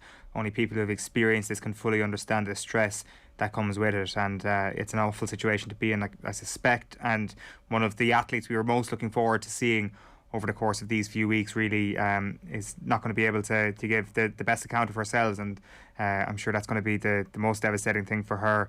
What else is coming up today then? You've obviously mentioned Nat Wen, that's somebody we're all looking forward to, and you mentioned Aoife O'Rourke in the boxing. Tomorrow morning, I guess, Will, is when things kind of ratchet up another level when it comes to immediate medal hopes. Yeah, look, the expectation is huge on both O'Donovan and McCarthy, and with good reason. I mean, Paul O'Donovan has been described on Off the Ball and on OTB AM by members of the Irish rowing community as the best rower in the world currently in recent weeks, and you can't help but have that expectation on McCarthy and O'Donovan. The only form that we really have that's tangible from 2021 is their performance at the Europeans earlier this year, but they've shown that they're gold medalists at both European and world level. Paul O'Donovan has already won an Olympic silver medal with his brother Gary back in 2016. McCarthy has slotted in perfectly into that lightweight men's doubles boat over the last couple of years. And it would be a big surprise based on what we saw from them this morning if they don't pick up the gold medal tomorrow. It has to be a huge boost on to be going into that final on the back of posting a world's best time and showing the form that they're in this morning. They'll be hoping that the best performance will be kept for the final as opposed to being in the semi-final, but it was a big step up from their performance in the heat, where they were both kind of playing down how they'd rode in that heat at the weekend. They were like, look, it's fine, we're into a semi-final, let's just keep the hype down. And I don't think the weight of expectation will play too much on those two. They seem very cool-headed going into that final. As you mentioned, purely from an Irish perspective later on today, I found the badminton really interesting to watch. It's probably the sport most of us would have played in school along the way, and Nat Wen was terrific in winning his first round match, so I'm looking forward to watching that in just over an hour's time. Hopefully the boxing team have a bit of momentum on the back of Aidan Walsh's good victory to go into a medal fight yesterday, and that terrific win for Kurt Walker, which I have to give credit, old buddy the show Eric Donovan actually called this on the TV ahead of it. He thought that Walker was going to be a very sticky opponent, proved to be the case, and it's going to be intriguing to see Billy Walsh going up against Ireland for the first time, because he's not going to be the guy in the ring obviously, but he's going to be there on the edge of the ropes going up against Sorantia and against Dima Dimitruk, who'll be on the far side. And look, it's one is going to win, one is going to lose, and potentially I think with Kelly Harrington we now have possibly 3 medals in the boxing. We should win 2 or 3 medals in the rowing, and that was kind of the expectation going into the week, probably 5 or 6 medals. It's funny as you were going through all the list of Irish competitors today, and we're talking about how busy it's going to be tomorrow, and I'm looking at it going how are we fitting all of this into the Irish news cycle? And it got me thinking of I kind of really want to get a proper insight into like how the news cycle is operating over in Great Britain, where they have, you know, probably multiples in terms of the actual competitors that Team Ireland has, multiples even further than the amount of medals they're winning. Like goals only. Yeah, like there honestly must be people winning medals over in the UK who are barely even making it into the news cycle. Well, you know, giving away what it's like behind the scenes here, Neil, like, you know that we take our wire service from a UK provider in terms of some of the news. And it's just like, literally at this stage, they're running one line on the medals that they've won. It's like, meanwhile, we also won gold in this swimming event, and we've won a silver in this. And I think gold medals only, pretty much, for Britain at this stage. Like, yesterday at lunchtime, they were saying this is the best ever start they've had to an Olympics, which is remarkable considering how quickly they came out of the blocks, particularly at the London Games back in 2012. But they've just had a remarkable competition so far. Like, I mean, fantastic too. And I heard her speak very well about Simone Biles on the British TV last night. Mark Kinsella's daughter was part of the gymnastics team who secured a medal yesterday. 2 of the members of the team were born in Dublin too. So I'm not sure if we can claim them. Yes, we or can. Charlie Haughey's grandniece, who has won a medal for Definitely Hong claim Kong. And yeah, she's won a silver, and it could, like, that's a magnificent achievement, really. Like, this is the one thing about us being Irish. Like, we joked about it yesterday. We look through some of the names and how Irish they sound, and then try and check the lineage to see how far maybe they go back. But thankfully, we don't have to worry about that being the only medals that have been won at the event. We're now at least up and running with that bronze from the women's 14 this morning. Yeah, well, you missed it about an hour ago where I was saying we're probably as bad, if not worse, than Great Britain for trying to claim every medalist going with a half-sounding Irish name. And $1,000,000%. Like, I was exactly like that yesterday. The minute I saw it was like, history made for Bermuda, Duffy wins the triathlon. We're shameless. First thing I do. Absolutely shameless. Yeah, I mean, look, I'm sure somebody Irish went to South Africa at some point as part of her life, because she seems to kind of track her lineage through South Africa. So someone on her paternal side was a Duffy from Ireland at some point. Maybe that's enough 2 or 3 generations back for us to claim. And we are absolutely shameless. And look, we have no hint of irony then when we complain that Saoirse Ronan is claimed to be a British actress or something like that down the track. Will O'Callaghan, great stuff. Cheers, lads. Cheers, Will. Enjoy the rest of the morning. Right, so we wanted to chat a little bit about the Rugby Sevens, Neil, because this has gone on to a whole other level over the past couple of days. First of all, there was the heartbreak for Ireland yesterday against Kenya. They were beaten well by Kenya this morning, by the way, if you missed that, 22-0 in their 9/10 playoff. So maybe it wasn't too much of an upset the way Kenya managed to come back into that game late on yesterday. But after that, we just had a couple of incredible games in the men's sevens. We had that USA Great Britain game, and then the Argentinians against South Africa. What a game that was. Yeah, those quarterfinals yesterday were absolutely fantastic. Like, we could probably end up getting a little bit lost in the fact that it was a disappointing final tournament in the end for Ireland, but those 4 quarterfinals yesterday were just wonderful. I think Fiji playing sevens it's just one of those sports and one of those teams where it's appointment viewing. Like, they're just the most beautifully natural players when it comes to the sevens game. And I think what makes them so difficult is they look like they don't really know what they're going to do next. And if they don't know what they're going to do next, there's not a hope that their opponents have any idea what they're going to do next. And some of those players as well. There's a brilliant book I'd recommend anyone reading who would be interested in finding out a bit more about Fiji and sevens rugby. It's Sevens Heaven. Ben Ryan, English rugby coach, who was their head coach in 2016 when they won the Olympic gold. And he wrote a book a couple of years afterwards about his kind of whole experiences of ending up in Fiji, almost by accident, really, to the point where he's a hero over there now. You know, he's the man who brought them their first ever Olympic gold medal. So it's a really fascinating book, and just to read some of the stories, where the backgrounds that some of the players come from, like so many of them coming from incredibly impoverished backgrounds, to the point where rugby is essentially all they play for. Like, one of probably their greatest sevens player, Jerry Tuai, who scored a couple of tries yesterday in that quarter-final win for them.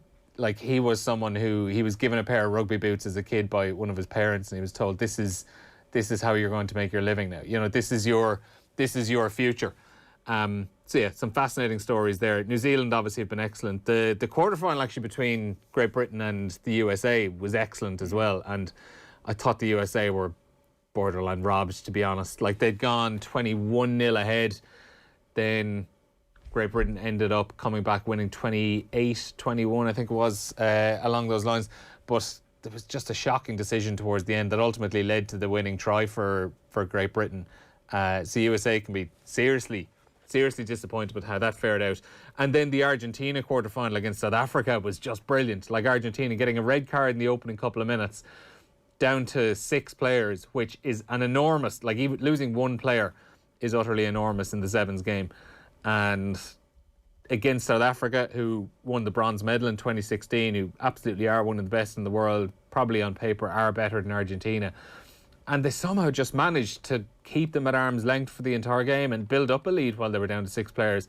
And then even for the last play of the game, having to go down to 5 when they lost another player. It was genuinely gripping. And I see we've had the semi-finals already earlier this morning. New Zealand beating Great Britain and Fiji against Argentina. So that final is coming up later on today. I'm just trying to pick out the time. So it's 6 o'clock. 6 o'clock in Tokyo. They're 8 hours ahead. So we're talking 10 a.m. Right. Am I right in saying? Yeah. 10 a.m. Irish time. Put that one down. New Zealand and Fiji in the men's final. And then Great Britain and Argentina just before that in, half an hour's time now? 9:30. Might need to dual screen with the boxing, actually, with Aoife O'Rourke at quarter past 8. You'll catch the headline. You'll catch the highlights of the Sevens later. Don't worry. And what time watch Aoife O'Rourke. What time did Will say Nat is on? 10 something, isn't it? 10ish, isn't it? I've lost track. I'll admit it. I will hold my hands up and say I've lost track at this point. I really want to see that. I actually just don't know what time it's on. If I just sit in front of the TV for long enough, someone's going to show it to me. Nat will come to me.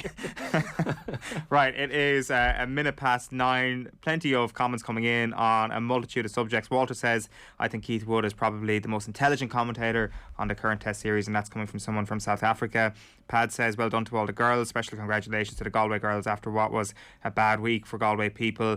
MD says, everyone loves a winner, but I'm far more interested in how they cope when they lose and the insights they give, which is helpful by insightful questioning. Joe Canning is gracious and classy. Indeed he is. It was tough enough for him to come on and take the call this morning. If you missed that, you can get it back on the OTB Sports app. Right, OTB AM is brought to you by Gillette. Good morning. Start with Gillette. Put your best face forward with their new and improved razors. It is 18 minutes past 10 for Aoife O'Rourke. It is 10:40 for Nat Wayne in the badminton. That's the time I was looking for. And then Mona McSharry is 11:36. So they're the 3 key times to look out for this morning. We are going to be talking to Kieran McCarthy of the Southern Star in just a while, because it is still Skibbereen's world in the rowing business. They've got another Olympic medal overnight, so we'll be chatting to him very shortly indeed. And we'll wrap you up on everything else that's happening in Tokyo next.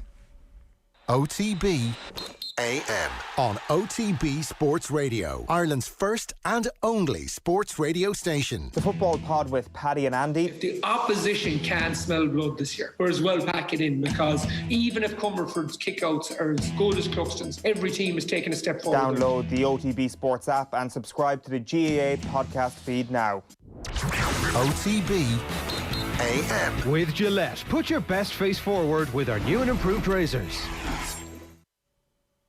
You are welcome back. It is 3 minutes past 9 on this Wednesday morning. It is Eoin and Neil with you right the way through until 10 o'clock this morning. We're going to be joined by Kieran McCarthy very shortly indeed for a roundup of the rowing overnight, because if you're just joining us and if you're just waking up at a very late time, it must be said, we have our first medal. Ireland have their first medal in the rowing. Afra Keogh, Emer Lamb, Fiona Murtagh and Emily Hegarty were in the women's 4, and they managed to get the job done this morning when it came to a medal, because it looked like halfway through it wasn't going to happen for them. They were 5th halfway through, and in the last 1,000 metres, particularly in the last 500 metres, they really kicked on, and really it was a brilliant race from them, and it's been a brilliant few days from them over the last little while to come and clinch that medal. Tomorrow morning then, there will be hopes for another rowing medal. It's pretty bluntly put, to be honest, and there will be hopes for a gold medal. Paula Donovan and Fintan McCarthy at 1:50 a.m. tomorrow morning is when they will go in that race. And as I say, there is a couple of more events then this morning. You've got boxing, you've got badminton, and you've got swimming. Mona McSharry going into 200 this time, and at around 11 o'clock this morning when those events get up and running. As I say, we're going to be joined by Kieran in just a moment, but let's hear from Andy Mitten on last night's football show, because believe it or not, silly season is still happening. There is actual sport, but silly season is happening away in the background, and silly season has morphed into an actual good signing for Manchester United. Raphael Varane pretty much signed, sealed and delivered. They're getting their business done early, Manchester United. So here is Andy in conversation with Joe last night on Varane's move. Madrid want money, need money, and they let it be known a year ago that basically every player they had was up for sale, and a lot of their players either earn too much money or are too old, so they were never going to get a transfer fee for Gareth Bale, for example, although they could have got money off the wage bill like they did with Sergio Ramos. And Manchester United needed a central defender. The three central defenders United watch most closely were all playing in La Liga. Raphael Varane, Jules Kounde at Sevilla and Pau Torres at Villarreal. And Varane was always seen as the Rolls-Royce option, the best option. It was just whether Manchester United could get a player with that CV you've just described at his age away from Real Madrid. And United fans were very sceptical that they could, but it has happened, and the signing has been absolutely welcomed by United fans. From the player's perspective, he knew Real Madrid's financial situation, which is not a desperate one like Barcelona, but they are planning on bringing in a stellar signing. The board won't have to face the wrath of the fans because there's been no fans at matches, so it's very hard to judge what Real Madrid fans really think of Varane. And I've seen Real Madrid play live in the last season several times, and he was never a big character in the dressing room. He was never a big star there. Despite that stellar CV, Ramos always overshadowed him in the defence. But he's a brilliant central defender. I've spoken to people who've played with him today and just got absolutely glowing reports about his quality. I knew that United had been impressed by all of his attributes, which, you know, when you're a four-time Champions League winner and French World Cup winner, you're not going to be a bad player. But he was fast, he was good in the air. He was really fast, actually, technically excellent. And that's why United considered him to be the best potentially gettable central defender. When United found out that he wanted to come, then that was even more encouraging. But of course, they'd heard that all before and felt that they'd been played before, especially by players of Real Madrid. So excuse United and their fans for being circumspect up to this point. Yeah, interesting stuff from Andy Mitten on the football show last night. You can get the full piece back on our YouTube channel or on the OTB Sports app as well. And the GAA hit of 2021, which is of course the football pod with Paddy and Andy, is now available first on the OTB Sports app. Get the hop on everyone else by turning on push notifications on your OTB Sports app now. And once the pod drops on the app first, each Monday night we will let you know. First reaction to the weekend's football with Paddy Andrews and Andy Moran every week. Search the podcast series section on OTB Sports app now and hit subscribe. So you can of course get it on Spotify, on Apple and all that sort of stuff, but if you want to get it first and you want your hit early in the week, make sure to subscribe to them on the OTB Sports app, and that's where you'll get them first. Neil, we were chatting to Keith Wood earlier on. He was confident for the series overall when we look at what's ahead for the Lions, but not so confident for this week. Do you share that mix of optimism and pessimism that it's going to be a 2-1 win for the Lions over the next couple of weeks? Yeah, I actually really don't know. I almost wouldn't be putting too much stock in my predictions because I flipped back and forth last week so many times. I honestly don't even know who I thought would win by the time kickoff arrived last Saturday in Cape Town. But what I do know this week and what I can predict is the tension in this game is going to be off the charts. I kind of do hope South Africa win because I really want a decisive third test. Those third tests when it's already been decided, they can be a bit wishy-washy.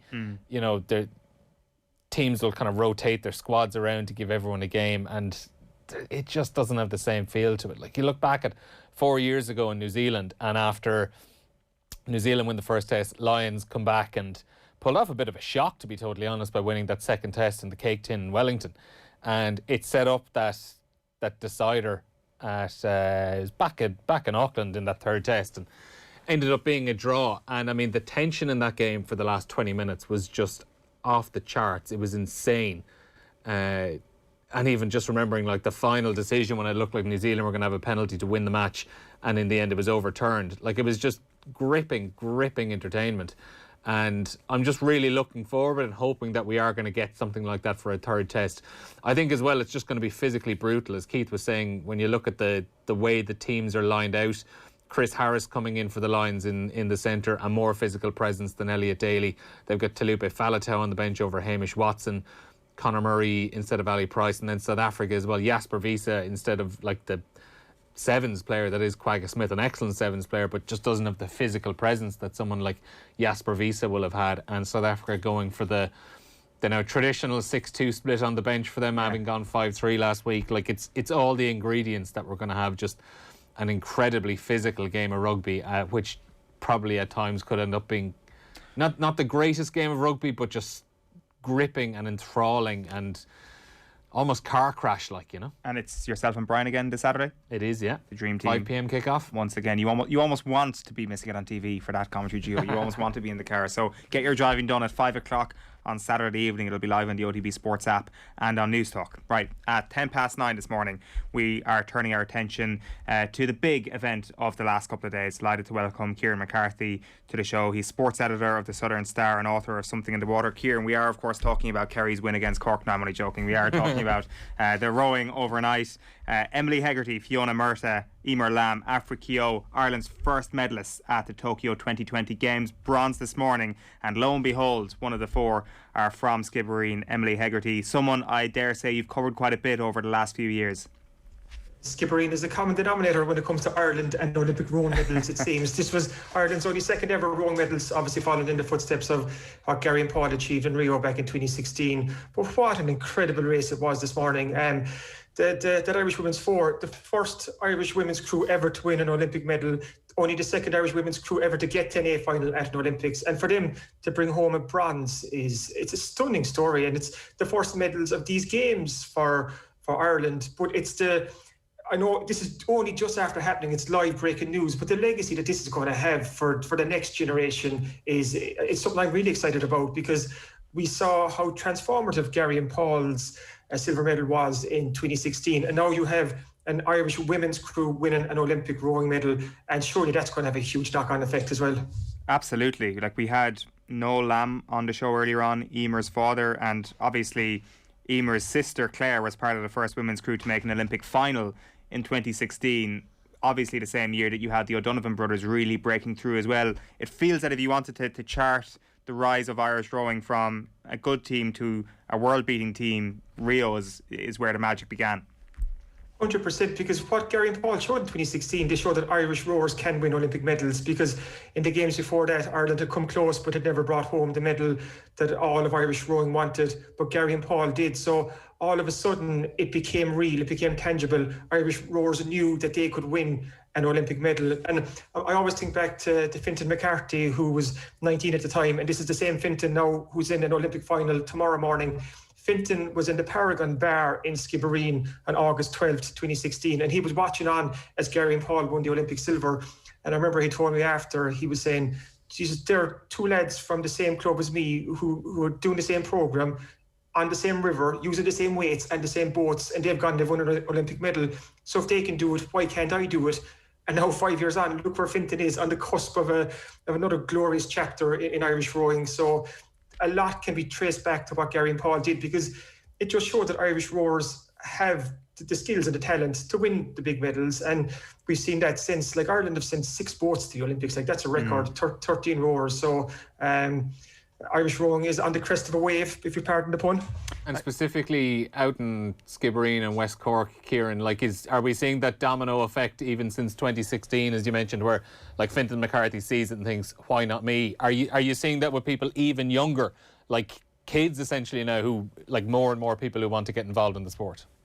Yeah, even just after the couple of years after Rio, the rowing club had record numbers of young kids signing up. They're such a proactive club, Skibbereen Rowing Club. They run a national schools programme, so they literally take in kids from the surrounding national schools, bring them in, and they teach them how to row. And then some of those kids obviously stay on, and they become rowers themselves. So even in the last couple of weeks, there's a young rower, Finn O'Reilly, won a silver medal at the World Under-23s, and the Irish team for the Coupe de la Jeunesse, which is kind of a junior competition, was announced yesterday, and there was 2 more young skip rowers on that. So the conveyor belt is quite strong in Skibbereen, and it's just that tradition that Skib have at the moment, because we think back again to Gary and Paul, and they told us all the stories how they used to chase the former Olympians, Eugene Coakley, Timmy Harnedy and Richard Coakley. They chased them in the Island River. They were their heroes. And now the young guns in Skibbereen, they've Gary O'Donovan, they've Paul O'Donovan, they've Fintan McCarthy, they've now Emily Hegarty, an Olympic medalist, they've Aoife Casey, they've Lydia Heafy, they've Jake McCarthy, who's Fintan's twin. An injury ruled him out of competing for the boat. So it's an incredible club, and the strength of rowing in Skibbereen is just a testament to everyone involved in that club. And you were pointing out on Twitter as well about Aoife Casey and Margaret Cremin, who you mentioned one of them there, who are going to go into B final, and they could yet finish top 10. And we've already got to the point in Irish rowing where that sort of achievement is actually getting overshadowed. In any other Olympic sport, with the exception of boxing, a top 10 finish would be an exceptional achievement. So that is how high the standards have risen over the last little while. But just on Emily, as you mentioned there, so Emily, Fiona, Emer and African, we were talking about this earlier, 2 from Galway, 1 from Dublin, 1 from Cork. I know one of the 2 from Galway is part of the UCC rowing club, and maybe Cork will try and claim her success as well. But why has this become more of a national thing rather than a localised thing? Is it essentially that Skibbereen were just overachieving so much on the national front over the last 5-6 years that they just dominated the national teams? Or why is this forward different to the pairs that we're used to seeing?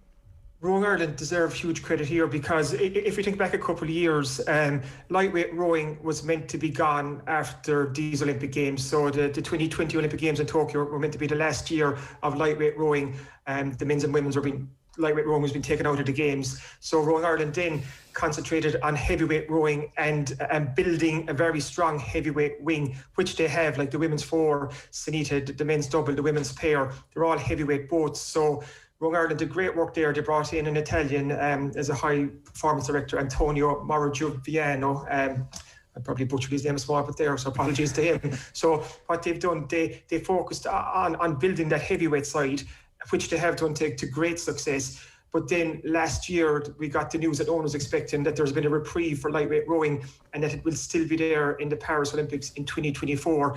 So all the time, Rowing Ireland were building this very, very strong heavyweight base. And now we still have the lightweight rowers there too, and that's the Garys, the Pauls, the Fintons, Mags Cremin, Aoife Casey, like you mentioned there. So it's strong. Like that Rowing Ireland team is incredibly strong in both lightweight and heavyweight now, and they're reaping the success of all that hard work and that foresight too that they put into to put more into that heavyweight side. And again, I'll go back to 2016 in Rio, because it showed Irish rowers can medal, they can go to the big dance, and they can come away with the prize that they want. So Fintan and Paul, assuming they are the pair for the next Olympics, Paris will be their swan song. Yeah, the lightweight rowing will still be at the Paris Olympics, so hopefully you never know that we might even get another reprieve that it can go beyond that again. But at the moment, it's Paris 2024, which came as a bolt from the blue last year when that news came, because even the rowers had consigned themselves to the fact that lightweight rowing, that this was that Tokyo was the last dance. But there's one more Olympics there. But even before why did that come, Kieran? Why is it just that there's far more heavyweight rowers across the world than there are lightweight rowers? No, it was an Olympic decision. They're looking for all this kind of this balance between the different sports. They're bringing in new sports. They're trying to cut down some sports. So rowing was one of those that was being cut, because in Olympic rowing there's only 2. In lightweight, there's only the lightweight men's double and the lightweight women's double. They're the only 2 lightweight categories at the Olympics. So they were just going to scrap the lightweight altogether at an Olympics, and those places would be assigned to a different sport in that they were going to bring in. Right, okay. That would be a nightmare for Ireland if that ever became a reality. So, because like that is one of the reasons why people are so excited about this bunch of rowers, with the exception maybe of Sanita, who's very much in kind of the last chance saloon. We're looking at the women's 4 this morning. Now, granted, they're heavyweight, so it doesn't make a difference to them, but you're thinking, right, their age profile is good. But when it comes to Paul and Fintan, especially Fintan, as you say, you were speaking to him 5 years ago as about an 18-year-old. Like, this is a fella who will definitely be around and will be thinking late into the next decade about still being an Olympic rower for Ireland. So that really would be a disaster for Ireland's Olympic hopes.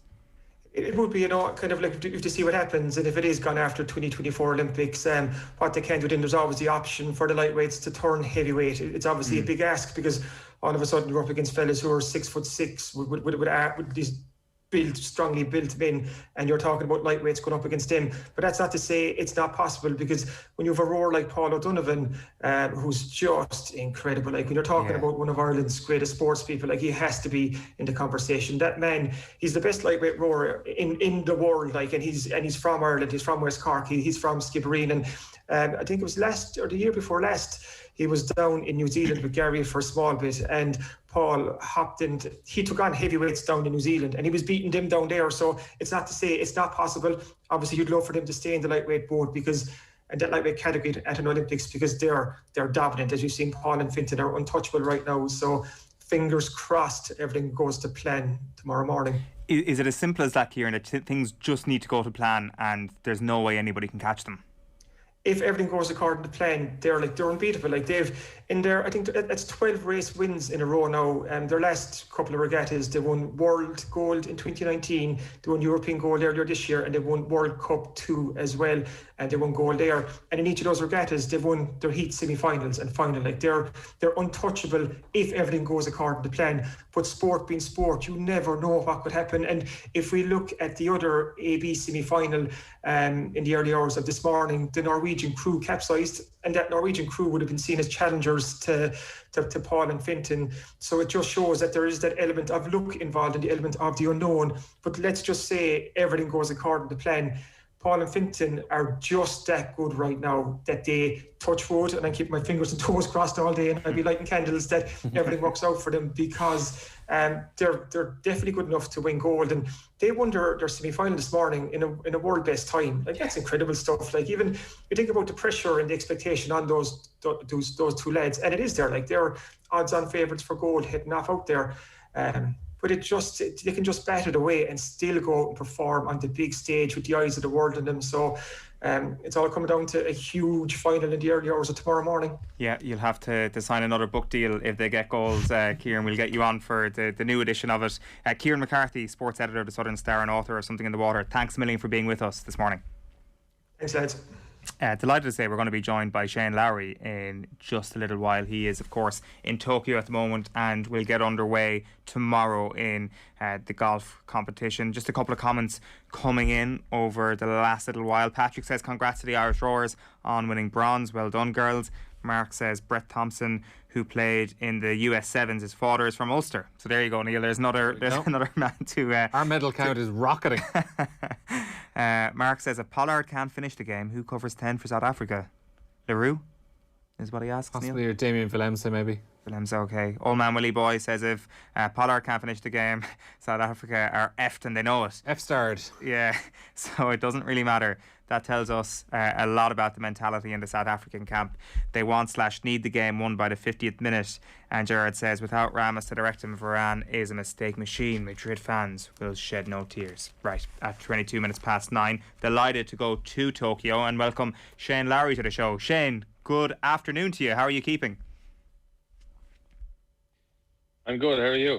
Yeah, good. How is life over there? Good, thanks. How have you settled in?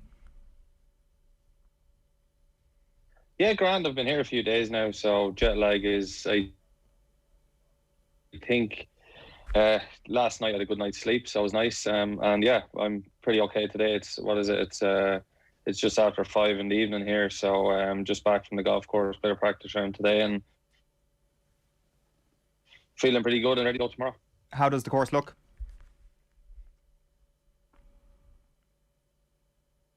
And the course is great, yeah. It's a proper big golf course in great condition. Something similar to what we play on the PGA Tour most weeks. So it's it's perfect. It's really good, and it's going to take a lot of good golf. And I think quite a low score to probably win around here. How do you feel personally going into this Olympic Games? Obviously, things went quite well for you at the Open. It feels that you're cresting to a wave at just the right time. Yeah, I feel good about my game, but I take nothing for granted in this game. I've been playing well in the past, and you have to ride that wave, and you just kind of keep going as long as you can. And you know, I still go out and do the same thing every week. Like I said, I just take nothing for granted. I prepared quite well. I feel like my game's in good shape, and you know, I feel like I hopefully can go out and contend for a medal this week. That's kind of, you know, that's my goal. That's my aim being here. I didn't come here to, obviously I am enjoying the experience, but I didn't come here just to enjoy the experience of the Olympics and all that. I came here to hopefully deliver a medal and bring it home. On the experience of the Olympics, does it feel different going out to play in a golf event wearing the Team Ireland logo? I know you've obviously represented Ireland at like Golf World Cups, but does it feel a little bit different?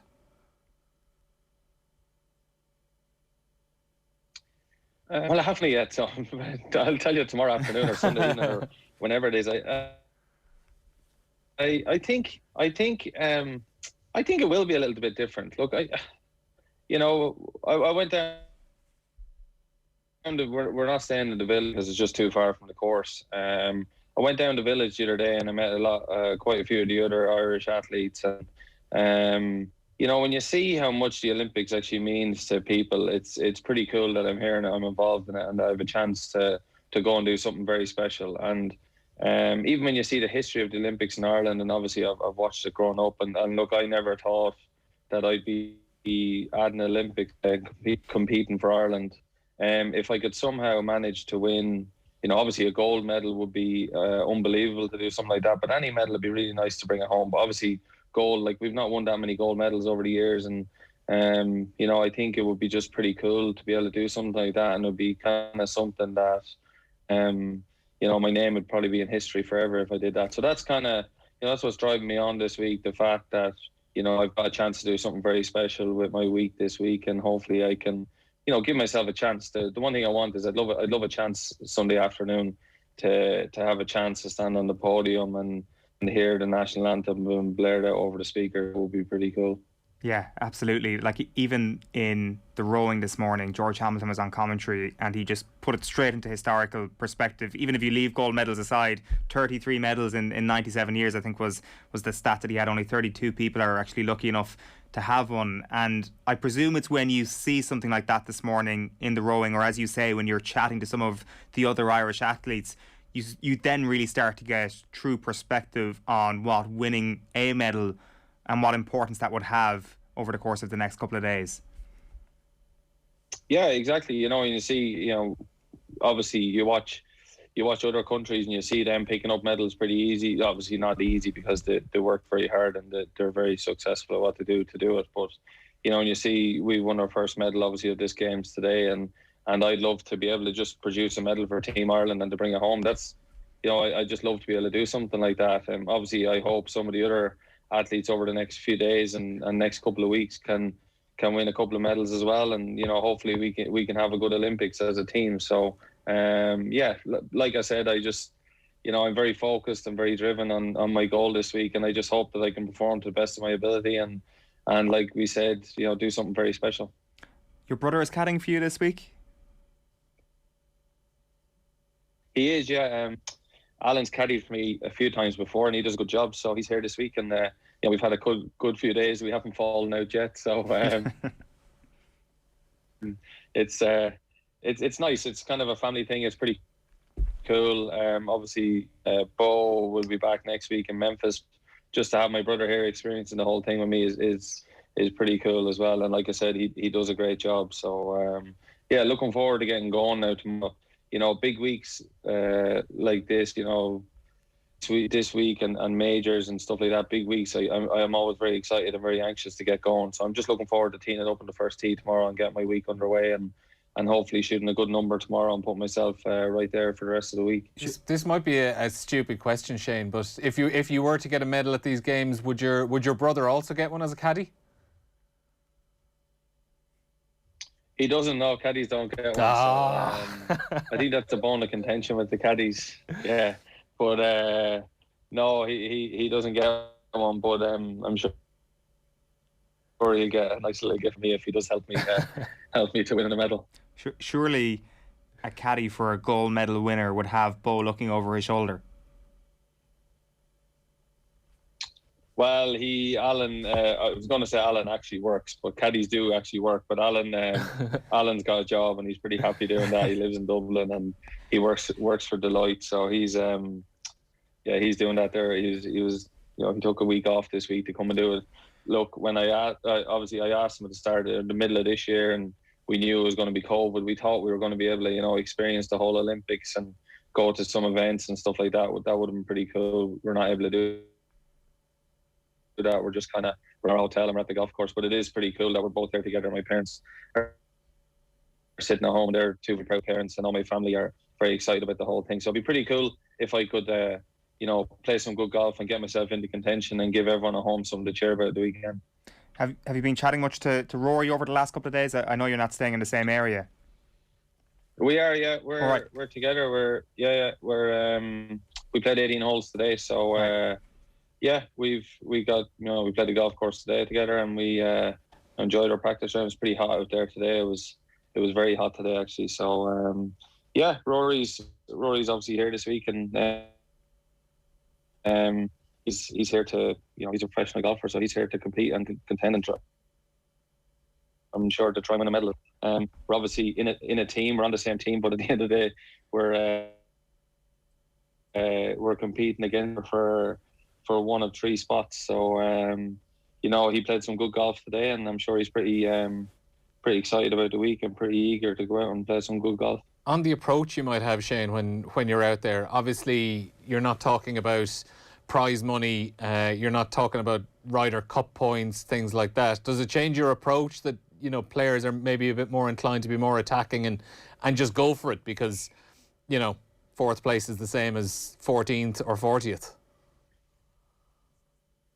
Yeah, I personally, I've thought about this. Obviously, I'm just going to go and play my own game. Like when I get too aggressive, I make sloppy mistakes and do stuff like that. So I think, I just need to play my way into the tournament. Look, it's 72 holes of golf, so there's no point going out at the first and being super. So you just kind of need to play your way into the tournament like every other week. And most weeks are, the majority of weeks where I show up, I feel like I can finish in the top 3 anyway. So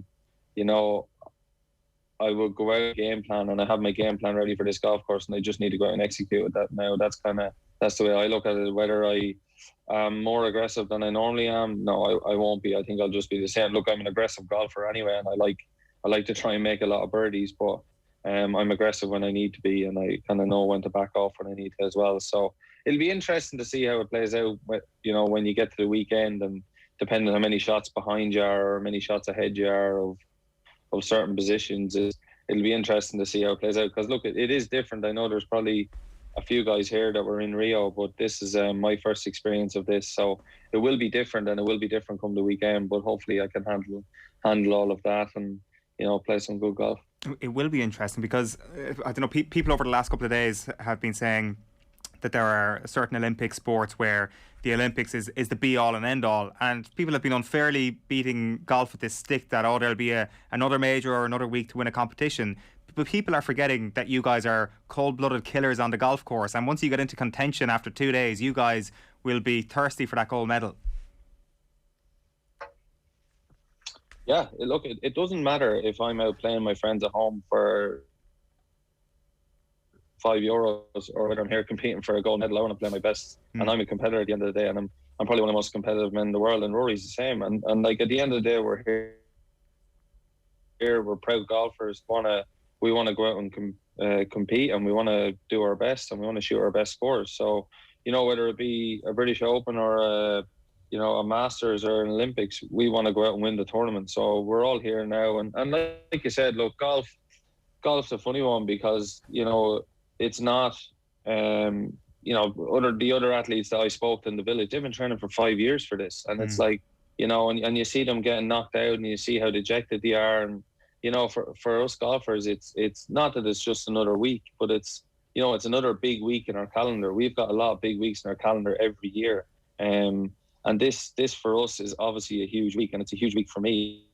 And like I keep saying, I'd love to win a medal here, and I'd give anything to bring a medal home to Ireland. Because I'm here now. But people were asking me about the Olympics 3 weeks ago when I'm going to prepare for the Open, and I'm like, I'm not thinking about the Olympics. I'll be thinking about it when I get to it, but I don't think about the Olympics, and you don't think about tournaments until you get to it. It's like if I'm 3 weeks before the Masters, I don't think about the Masters because I have other tournaments to think about and stuff to do. So, but now that I'm here, I ultimately want to win a medal, and I want to go out there obviously, but for my family and my friend, my town and my county and my country. I want to go out and try and bring a medal back to everyone. I think it'd be pretty cool. Oh, absolutely. It would be amazing. Very best of luck over the next couple of days, Shane. Hope it's an enjoyable experience. Hope it's a successful experience. Thanks a million for taking the call. Thanks, lads. Thanks. I'll talk to you soon. Cheers. Shane Lowry there, live from Tokyo as the golf gets underway over the next few days. We do, of course, have 4 golfers there. Shane is there, Rory McIlroy is there, Stephanie Meadow is there, and Leona Maguire is there. So it's a phenomenal golf team. A very informed Leona Maguire as well. Absolutely, exactly. It is 9:35 and OTB AM is brought to you by Gillette. Good morning, start with Gillette. Put your best face forward with their new and improved razors. Coming up on OTB Sports Radio today from 12 noon, we'll have Stuart Lancaster's Leaders' Questions. We'll have OJ Simpson with Dr. Harry Edwards. That brilliant interview coming your way at 1 o'clock. Meads Mount Rushmore is coming up at 3 o'clock, and then the Olympic show live from 5 o'clock. 7 o'clock then, Off the Ball is live on air and online. Tomorrow morning we're hearing from Paul O'Connell and James Skehill. Right now though, we're bringing you last night's hurling chat featuring Cyril Farrell, who joined Joe. So the hurling weekend that saw Waterford beat Galway 130 to 320. That's 33 points to 29 points in old money. Probably doesn't tell the full story of Waterford's dominance, though. Galway came back from 16 points down at one stage in Thurles, and then we had Cork against Clare. Cork 319, Clare 123, the final score. So the quarter-final draw has been made as well, if you missed that. Dublin against Cork at Semple Stadium. That's going to be a 7 o'clock throw-in in Sky Sports on the Saturday, Dublin against Cork. And also on the Saturday, Tipperary against Waterford in Porky Queeve. That's a 1:30 throw-in, and that's on RTE. Very happy to say, to talk a bit of hurling, we have legendary, do I say legendary, Farrell? Are you legendary Galway manager? I think you might be. I don't know about that. I've been called a lot of things, but I'm used to that. Come here, I suspect, because I know you have a great reputation for going to lots of games, all different levels. You just love being at matches. You love hurling so much. You must have missed it desperately. I haven't really talked to you since. You must have missed it desperately over the last 18 months. Yeah, well, look, there was nothing happening. Always about racing on television, other than that. But yeah, you'd miss it terribly. Even the club matches, it was great last year in Galway that the club matches actually they came on stream and you could actually see them. I got to a few of them as well. But you would miss it, when you'd be used to going every weekend. And I look forward to seeing look forward to going to, but you look forward to every team playing really, and you'll be kind of looking out for fellas, especially new lads coming through. That's the big thing that I love doing. And even the college games, everything was gone. It was kind of involved with LIT, with a first year team, would you believe? And God, for the lads getting ready. Next year there's no match at all. So it was I found the second lockdown, as we call it, harder than the first one. We used to go on the weekends, especially. Yeah, the one after Christmas, I think, was the sickener for everybody. That one took the biscuit, I think. Yeah, that was the one that, the weather was worse, and we kind of knew the first time around. We didn't know what to expect. You were saying every second week was getting nearer and getting there, but we didn't realise if we knew how long it was going to take, it'd probably be worse than us, really. Yeah. So look, I do want to talk to you about the weekend, but just when you're talking there about going to matches and even college matches, and you like to see who the young up-and-comers are. That's kind of an interesting thing. So I presume, and maybe you might give us a memory or two if any jump to mind, I presume you can remember certain moments seeing the next big thing before everybody else. I don't know which youngster might have left an impression on you. I remember a few years ago looking at Waterford IT, and I saw this fella, a brother helping, and I used to call him Santa Claus. New kid on the block, great to get goals. I remember seeing Henry Shefflin with Waterford IT too before anyone knew him at all. I think he made the Kilkenny intermediate team. These kind of guys. We had Jackie Tyrrell in LIT before he made Anty. He was a good player. But we had plenty of backs. We played in midfield. One of his kids was in midfield. I remember Shane McGrath coming to LIT, and I said, "Where are you from?" And he said, "Drummond." God, I said, "I never heard of it." He said, "You'll know that for a while." You know what I mean? These guys. So you'd hope to see these guys. Look at it. Nearly all the guys now are going to third level at some. You know what I mean? with the skipping matches and didn't like going, like there mightn't be many at the matches or even the league games, but you have all the emerging talent coming through because it's all a bit minor under 21, the less under 21 for the counties, now it's under 20. So they're nearly all, I suppose, over 90% of them are at third level. Now there's a good bit of doing, say, apprenticeship, but still they're going to college for a certain few months. So you see them all at that stage, say, from roughly 18, 19 to 22, and it's lovely to see these guys coming through. And of course, I'd be hoping to be from Galway, but they're mostly from everywhere. But same with the Bennett. We had two of them in IT, and they used to be playing against the brother Stephen, who was in UL, and like, I often said to Patty as a father, I said, there's a young lad there, Keelan, he's getting no credit at all. I said, he could turn out as good as any. Now, last weekend, we're playing against Treacy. So that's what I like to see. Okay, I'd be hoping Galway beat Waterford, but at the same time, you'll be happy for these guys that you know that will be coming through, Yeah, I can imagine. And was it obvious that Henry was going to be Henry when you saw him? Yeah, I said, where is he from? And someone said Kilkenny. I said, for Christ's sake, they have enough, The same. And was it obvious that Henry was going to be Henry when you saw him? Yeah, I said, where is he from? And someone said Kilkenny. I said, for Christ's sake, they have enough, The same at Satanta, like, you'd pick out these that you'd be hoping for, you'd be hoping to be Galway, but if they were Galway, you'd nearly know them. But it's lovely to see these guys coming through, and that's the one thing about college hurling. They're all from different counties, and even from, let's say, we call it, say, the less column, say, the kind of the lesser counties, when they mix with the Cork and the Kilkennys and the Tips and these guys in the Limerick, they begin to realise, like, hold on a minute, like, these guys want to get a pair of hands as well, and I'm as good as these lads. Okay, I might not be as good as lads, but when they get that chance, they take it as well. It's like the Junior Burns for Limerick now, like, he was in LIT and he was raw when he came first, but you could see him progressing the whole time. Same with Cathal Barrett. Tough as nails, hardy. It wasn't a great star underage with Tipperary, but by pure work, made it. You love to see these guys doing it. Yes. And on the Barrett example, I presume there must be lots of fellas who surprise you with what they go on to do. Oh, yeah. I remember Barrett first. I was playing a league game. I said to the boys in college, I said, this guy could turn out good. I said, he's on no tip team. I said, listen, that doesn't matter.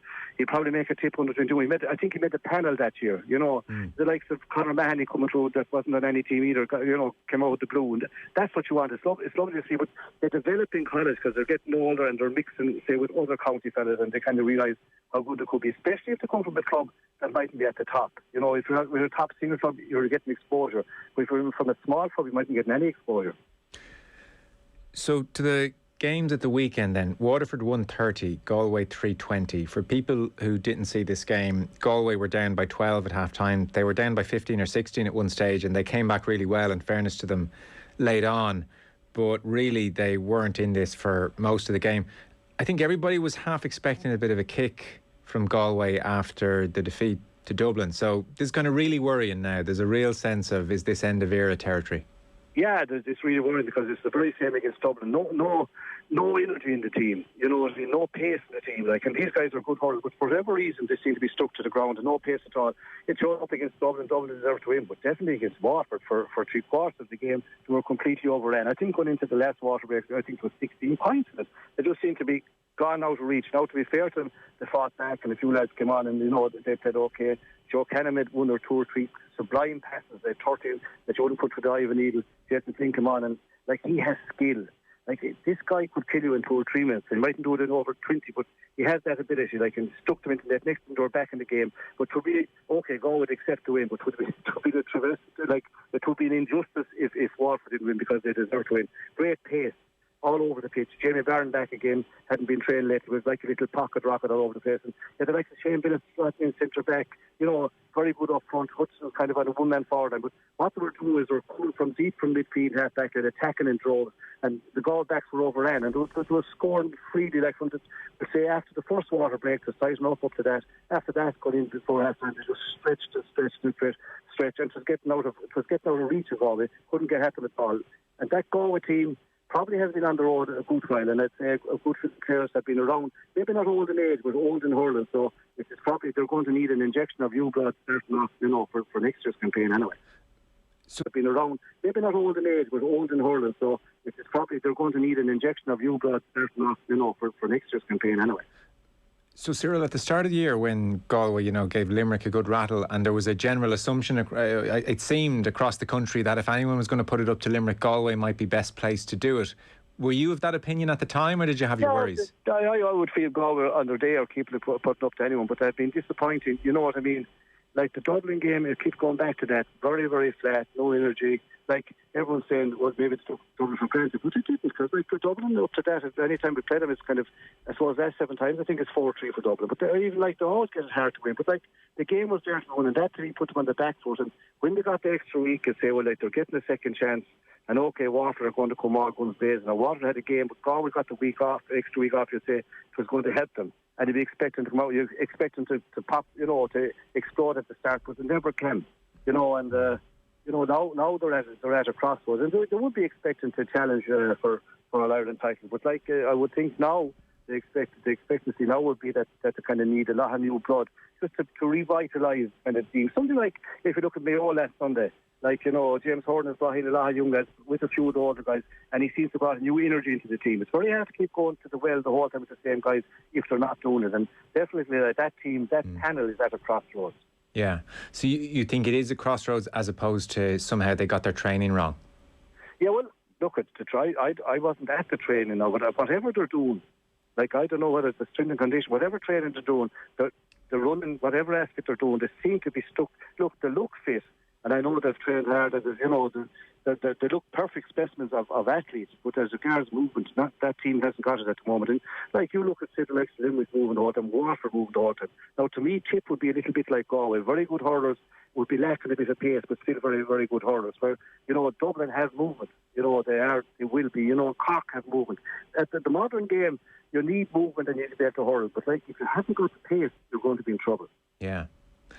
What's the talent pool like in Galway? What does Shane O'Neill have to pick from? Oh, yes, good talent. There's plenty of lads in Galway, not alone the under-20s who, you know, who I expect to beat Dublin tonight, and the minors coming through to win All Ireland. But there's lads there from 21 up to 22. Plenty of talent in Galway. But it was hard to get on that panel and to get on that team because there's more or less settled. Now, like, if you're coming through now, it's a great time, because there's going to be places up for grabs. I would think the young lads coming through now, or even the lads that kind of in these development squads, now is the time for them to push forward, because definitely there's places to be filled now. Like, you just can't keep picking the same guys the whole time if they're not delivering. Yeah. So we might see an interesting couple of years with Galway, with new faces popping up increasingly and lads given chances. Yeah, I'd say so, yeah. Like, and these guys, we are good hurlers. They're good. Like, if you look at the last, say, maybe since 1990, Galway have won, I'd say about 33% of all the titles between minor under 21 club, but we've only won one senior All Ireland. So that's what we have to be looking at. Whatever is going wrong, the transition, say, from the kind of underage club success to the senior success isn't coming through. So therefore, that's where we have to work at and kind of maybe look closely why it isn't happening. Yeah, that's an interesting one. So I have the stats here on that if people might be interested. So this is minor and, well, under 20, under 21 and all money. Since 1990, Galway have won 13 minor and 6 under 21. So they've won 19 titles at, say, minor and under 21. 19 and just one senior to show for it. So whereas you take Kilkenny, they only won 15 at those two age brackets underage, and they obviously have 13 seniors. You take Tipperary, Tip have 5 minors, 4 under 21s, which is, you know, 9 to Galway's 19 since 1990. But again, Galway just the one senior, and Tip have 5. And even Limerick, 0 minor. They have 5 under 21s to Galway's 19. And then it's 2 senior for, 2 senior for Limerick. And if you put in there the Club All Ireland, you'll find Galway have won more Club All Ireland than a lot of them counties. Club All Ireland, so you're picking that from as well. Like, that's what I'm saying. The stats don't read well at senior level. So therefore, like, the management or the board then in Galway want to be looking closely at what's happening between that, you know, between the underage and club success to the county success. It's not coming through. So there's something wrong. So we're not blaming anyone, but they have to look at it, and that's what they have to work on. It's a bit of a mystery. What would be your theory? Well, my theory would be like that maybe they're just not looking closely enough at fellas how they're going. Like, you know, if a guy isn't playing well and he's still being picked, like, you need to pick on form. That's the name that's not known well and good, like, you know. And I would love to see a lot more kind of in-house development matches. Even say starting when this club is over now, start to say have been in 14 to Athenry or Galway, let them have 2 15s and the club subs there a match every weekend, and pick the guys that are playing well, and the lads that don't want to come in, well, they stay at home. You know, it's as simple as that. Like, you have to have lads hungry and wanting to win, and like really to win. And look, it's not an easy to win, but it takes a lot of sacrifice. But there's nobody going through the motions. You have to bust the gut to win. and wear the jersey really. But like there is plenty of talent. I won't be a bit afraid. There's plenty of talent. It's just a matter of digging them out. They're there and go look at them. And you could get a good fella from an intermediate or junior club. It's important to search the clubs.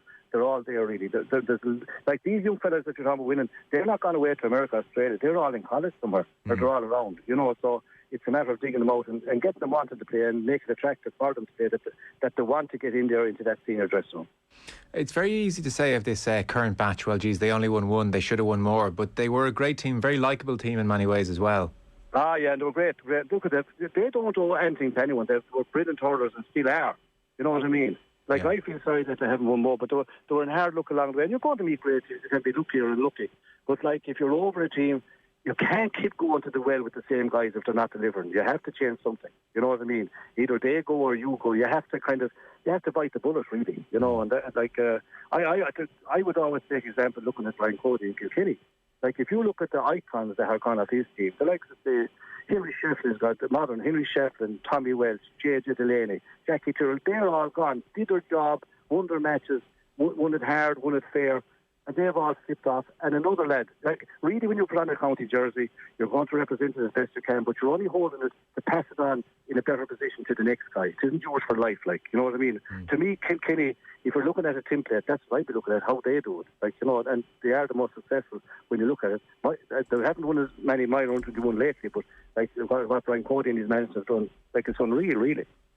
I have a clip here. And they are the most successful when you look at it. They haven't won as many mile round 21 lately, but like what Brian Cody and his management have done, like, it's unreal, really. I have a clip here of James Scahill. He was speaking on the show at the weekend after the defeat, and he was, well, I guess like we should do as well here, making note of the fact that Joe Canning broke Henry's record. So here's a clip of James Scahill speaking afterwards about Joe Canning. The big thing today was Joe thankfully got the record, which was a great feat to have for him, and congratulations to him. But I think, let's say, I'm not sure how much time he's left in the Galway jersey.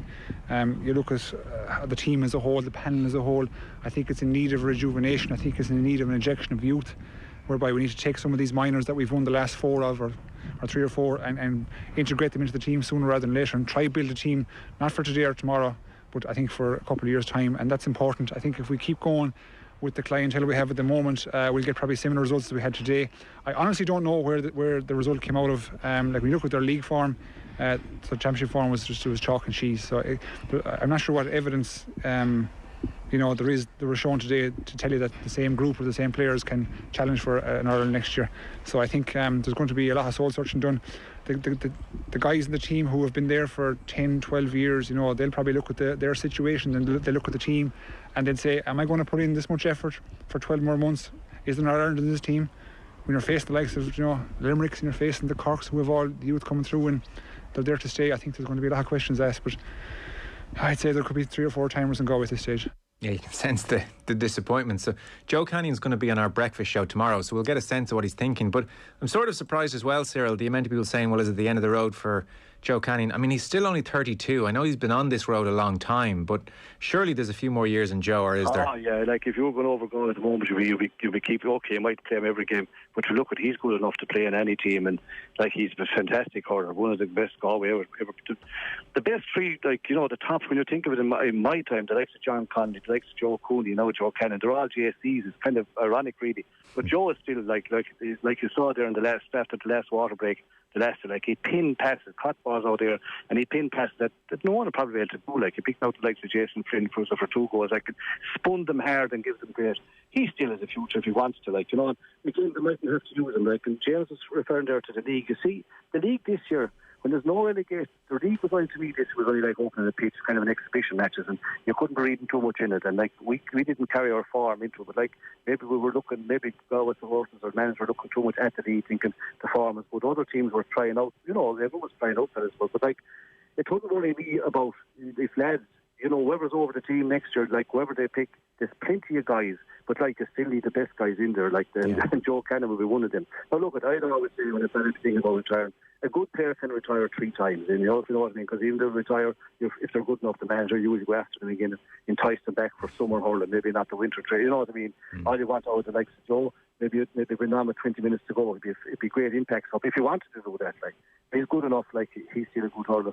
He's not old in age, but he has a lot of hurling done, because even his young age with Portumna, like, he won County Cups and he won All Ireland at about 17. Remember the one that days against Rock for Galway. I don't know what he scored. It was unreal. Like, and even though the Galway didn't win, so it's kind of the first as a county team. But like, I've seen this guy underage where done that. Like, and sure, the scores he gets are unreal, and like the players would look up to him. You know, like I don't know what he's going to do entirely up to himself, but he makes a good point here. A lot of them lads are moving on and probably building houses and getting married. It's a completely different thing when you're kind of going to college and care for you having to care in the world.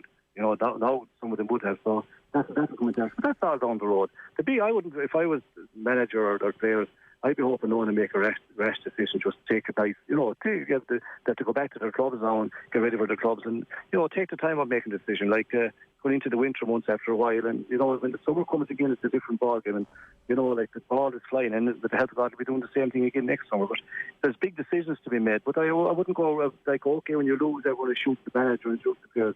That's not the way you go about it. You better just, you know, you have to plan it out, and there's no need to make any rash judgments or rash decisions like this now straight away. Yeah. So again, Canning, he surpasses Henry Shefflin's record, all-time top scorer in the championship. I mean, they're two serious operators. It's funny you mentioned the Portumna stuff. I'd say you've seen some great scores out of him, because you see, my first memory of Canning is when he burst on the scene against Cork as a young fella. But sure, I think he'd made his Portumna debut at 15.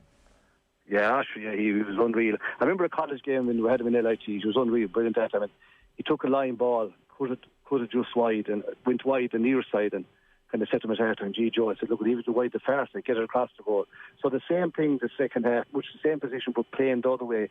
So he cut it over the middle of the cross, and kind of looked at him and say, here, there's for you now. Like he just says, he has phenomenal scale, 21-yard frees, like, you know, he has all them things, like, this comes natural to him. But like, he grew up in a hurling family. Like, you know, his father hurled for years with Portumna and Clymer, a good tough heart hurler, and all the brothers hurled with Portumna. Like, and sure, Ollie was probably one of the best cornerbacks that, if not the best cornerback that Galway ever produced, and was very unlucky not to win All Ireland. Like, so he would be steeped in coming up as a young lad in hurling, and he'd been at all the sessions with Ollie training for the minors under 21. Joe being there as a young lad, pucking back, he'd be all with him, you see. So like, you know, he had it from an early age, and he just developed a phenomenal skill. Like, you have players at the moment like Pat Hogg and these guys, Tony Kelly, you know, they're unbelievable. TJ Reid, like, they come every maybe 5 or 10 years, kind of unreal hurlers. Same with Shamie Cannon came with Tip Roy. Like, these guys, the McGrath, they just have so much skill that they can do things, and then you expect them to do every day. And sometimes that doesn't happen. You have to shoot them, but you just can't do that. You just, you know, you have to realise what the lads are given. Anyone can have a bad day, but like, to me, Joe Cannon is one of the greatest hurlers ever. Go down the same as Henry Shefflin, these guys. You know, they're up there at the top rank. Yeah, he sure is. Hopefully we get a few more years of him. So Dublin Cork at the weekend, and we have Tipperary against Waterford, and I guess the shadow which looms over the whole championship is Limerick, who were awesome in that second half, obviously, against Tipperary. Of all the teams left in the championship, Cyril, who do you feel is most likely to cause Limerick a bit of trouble, or like what style of hurling might rattle Limerick a touch, or can anyone come close? Well, you see, Tip showed like what the first half they out-hurled them. Lovely wrist, kind of better hands than Limerick, and like let Limerick look ordinary, if you know what I mean. Then the second half they were blown out. So you're trying to think of the second half, forget about the first half. But you go back to our old friends from Kilkenny. Like, he was like playing Limerick when the beat was the 2 years on the semi-final. He will meet Limerick head on. Like, you know, they wouldn't be as Kilkenny. Like, he was like playing Limerick when the beat was the 2 years on the semi-final. He will meet Limerick head on. Like, you know, they wouldn't be as athletic as Limerick. They wouldn't have the big names yet. But like, I see this, like, last year in Kilkenny they were shouting for Brian Cody to go. Yeah. And so, like, and for now, like, he's in part to win the league with Galway. He's won the Leinster title, and if he keeps going, he wins All Ireland. So he's going to have a lot of All-Stars if these guys win All Ireland. And some of these guys played a few years ago against Westmeath, with all due respect, and were beaten under 21 with Eddie Brennan over the team. So, like, you know, like, what he's doing to me is phenomenal with hurlers that haven't won big time, but they're good hurlers, and they have won with Ballyhale, and they have their club championship is very strong. Like, and he'll work with. They will be hard to beat no matter who they play. Like, no matter who plays them. And I would think, like, Limerick, you know, I suppose it's Limerick's to lose, if I want to say it that way. Like, they are the benchmark at the moment, and, you know, they would feel they could be going, instead of going for 2 in a row, 3 in a row, because Kenny caught them and the field were caught. But like, that's Kilkenny. You kind of know what you're going to get every day. They're consistent. They'll die on their back. You can hit them hard and take the belt and get up and drive on. That's their mantra. It's the same thing you're going to get of all the teams, and they're usually even underage, very good in the air. That's one, you know what I mean. Yeah. Which Limerick are as well, but which a lot of other counties aren't. What do you think Cody does with these lads when he gets them? Well, I'd say, like, if you're talking about, you see, he assumes and presumes bringing them in that they're able to hurl. But then when he gets them in, there's no kind of, his secret is there's no secret. He molds them in the way he wants to mold them, and they play his kind of way. And, like, again, he does internal matches, and it'd be fairly hardy. And, like, if you got a few stitches, well, you'd play on. Like, unless it was very bad, you'd be expected to play on. You wouldn't be expected to kind of go crying and I'll come back tomorrow even. That's not the way it works there. And it kind of makes it a privilege, to get into that dressing room. That's the big thing. He makes it sacrament kind of to get in there and then kind of to have that bond in the dressing room. And they're not going to win everything, but by God, you'll know you're in a game with them. Like, and you're always playing them, to me anyway. Even though the night they played Galway in a minor game, was it a minor 21, Galway well up under 21, next thing, and in the end we were holding on. The final whistle want to be gone, and you want to be going for the gate with Kilkenny before it is over. They have that die-hard attitude. And, like, when they go in and start at the beginning of the year, they're not hoping to do well. They believe they're good enough to win the All-Ireland. That's their belief. Whereas a lot of other counties would be hoping things will turn out. They believe they're good enough, and whoever follows Brian Cody in time, whoever follows him is going to have a tough act to follow. Because, like, he has that, he has that discipline in him to do it his way or the highway, whichever you want to like. If you don't like it, well, go and lump it. Yeah, and so I say this with all due respect, genuinely, because, like, they're still savage players, I'm sure. But are you sort of saying that this bunch he has now, like, in comparison with the riches of Limerick or other counties, are probably a level down, but he's getting something out of them? Well, I think last year he performed a miracle with what he had, and I think now, like, if he keeps going where he's going to turn these as the All-Star. I'm not saying they don't deserve it, but all of a sudden, if they won another Ireland, it'd be just as hard to beat as the so-called great teams of Kilkenny, because they have that tradition, they have that belief. You know what I mean? They have that in them. Now, it's up to Limerick and the rest, whoever is in there, like Limerick and Tip, who's left. Cork, lovely running game. If you give them space, if you give them room to dance, they'll dance. Waterford, very running game. And even the weekend, like, everyone expecting Waterford to get an easy game, against what do you call it? Against Tip. Yeah. The Waterford to get an easy game, against what do you call it? Against Tip. Yeah. To be hard, but even Dublin against Cork will be hot favourites there. But I like Dublin is well organised under Metakinney. It won't be as easy as people think. You know what I mean? They will play a certain style of crowd out the middle, and they'll stay in the game as long as they can and make it physical. Because again, if you give room to Cork, they'll look lovely and they'll love a shootout with the OK crowd. They won't do it that way. Whereas the other game, like in the league game, Waterford ran through Tip with pace. Tip will try to. The way to stop them is to don't let them have the ball. If they have the ball, stop it at source. Don't let them force that run, because they'll all come from the half back line, column lines. This is, Jamie Barron. They'll come and they have overlaps coming in. Like, so, it's intriguing. Like, and, there's going to be great battles, and the big thing now is there's a great prize, because the winner up to now, most of the matches, the winner was still training and say choose even. That's all gone after last weekend. The winner takes it all now, and you're into a semi-final. Only one. Anything can happen, you get that far. They'll all believe they can win, no matter who's in there, and they win into that level. Even the last day, with Limerick beating Cork well, like, Cork missed a triple lot of goals, missed points, and you can't afford to that against Limerick. But you'll find, even though they do that, Limerick are improving with every game. The last day, like, they came back, to prove themselves a great team to come back from that against Tipperary.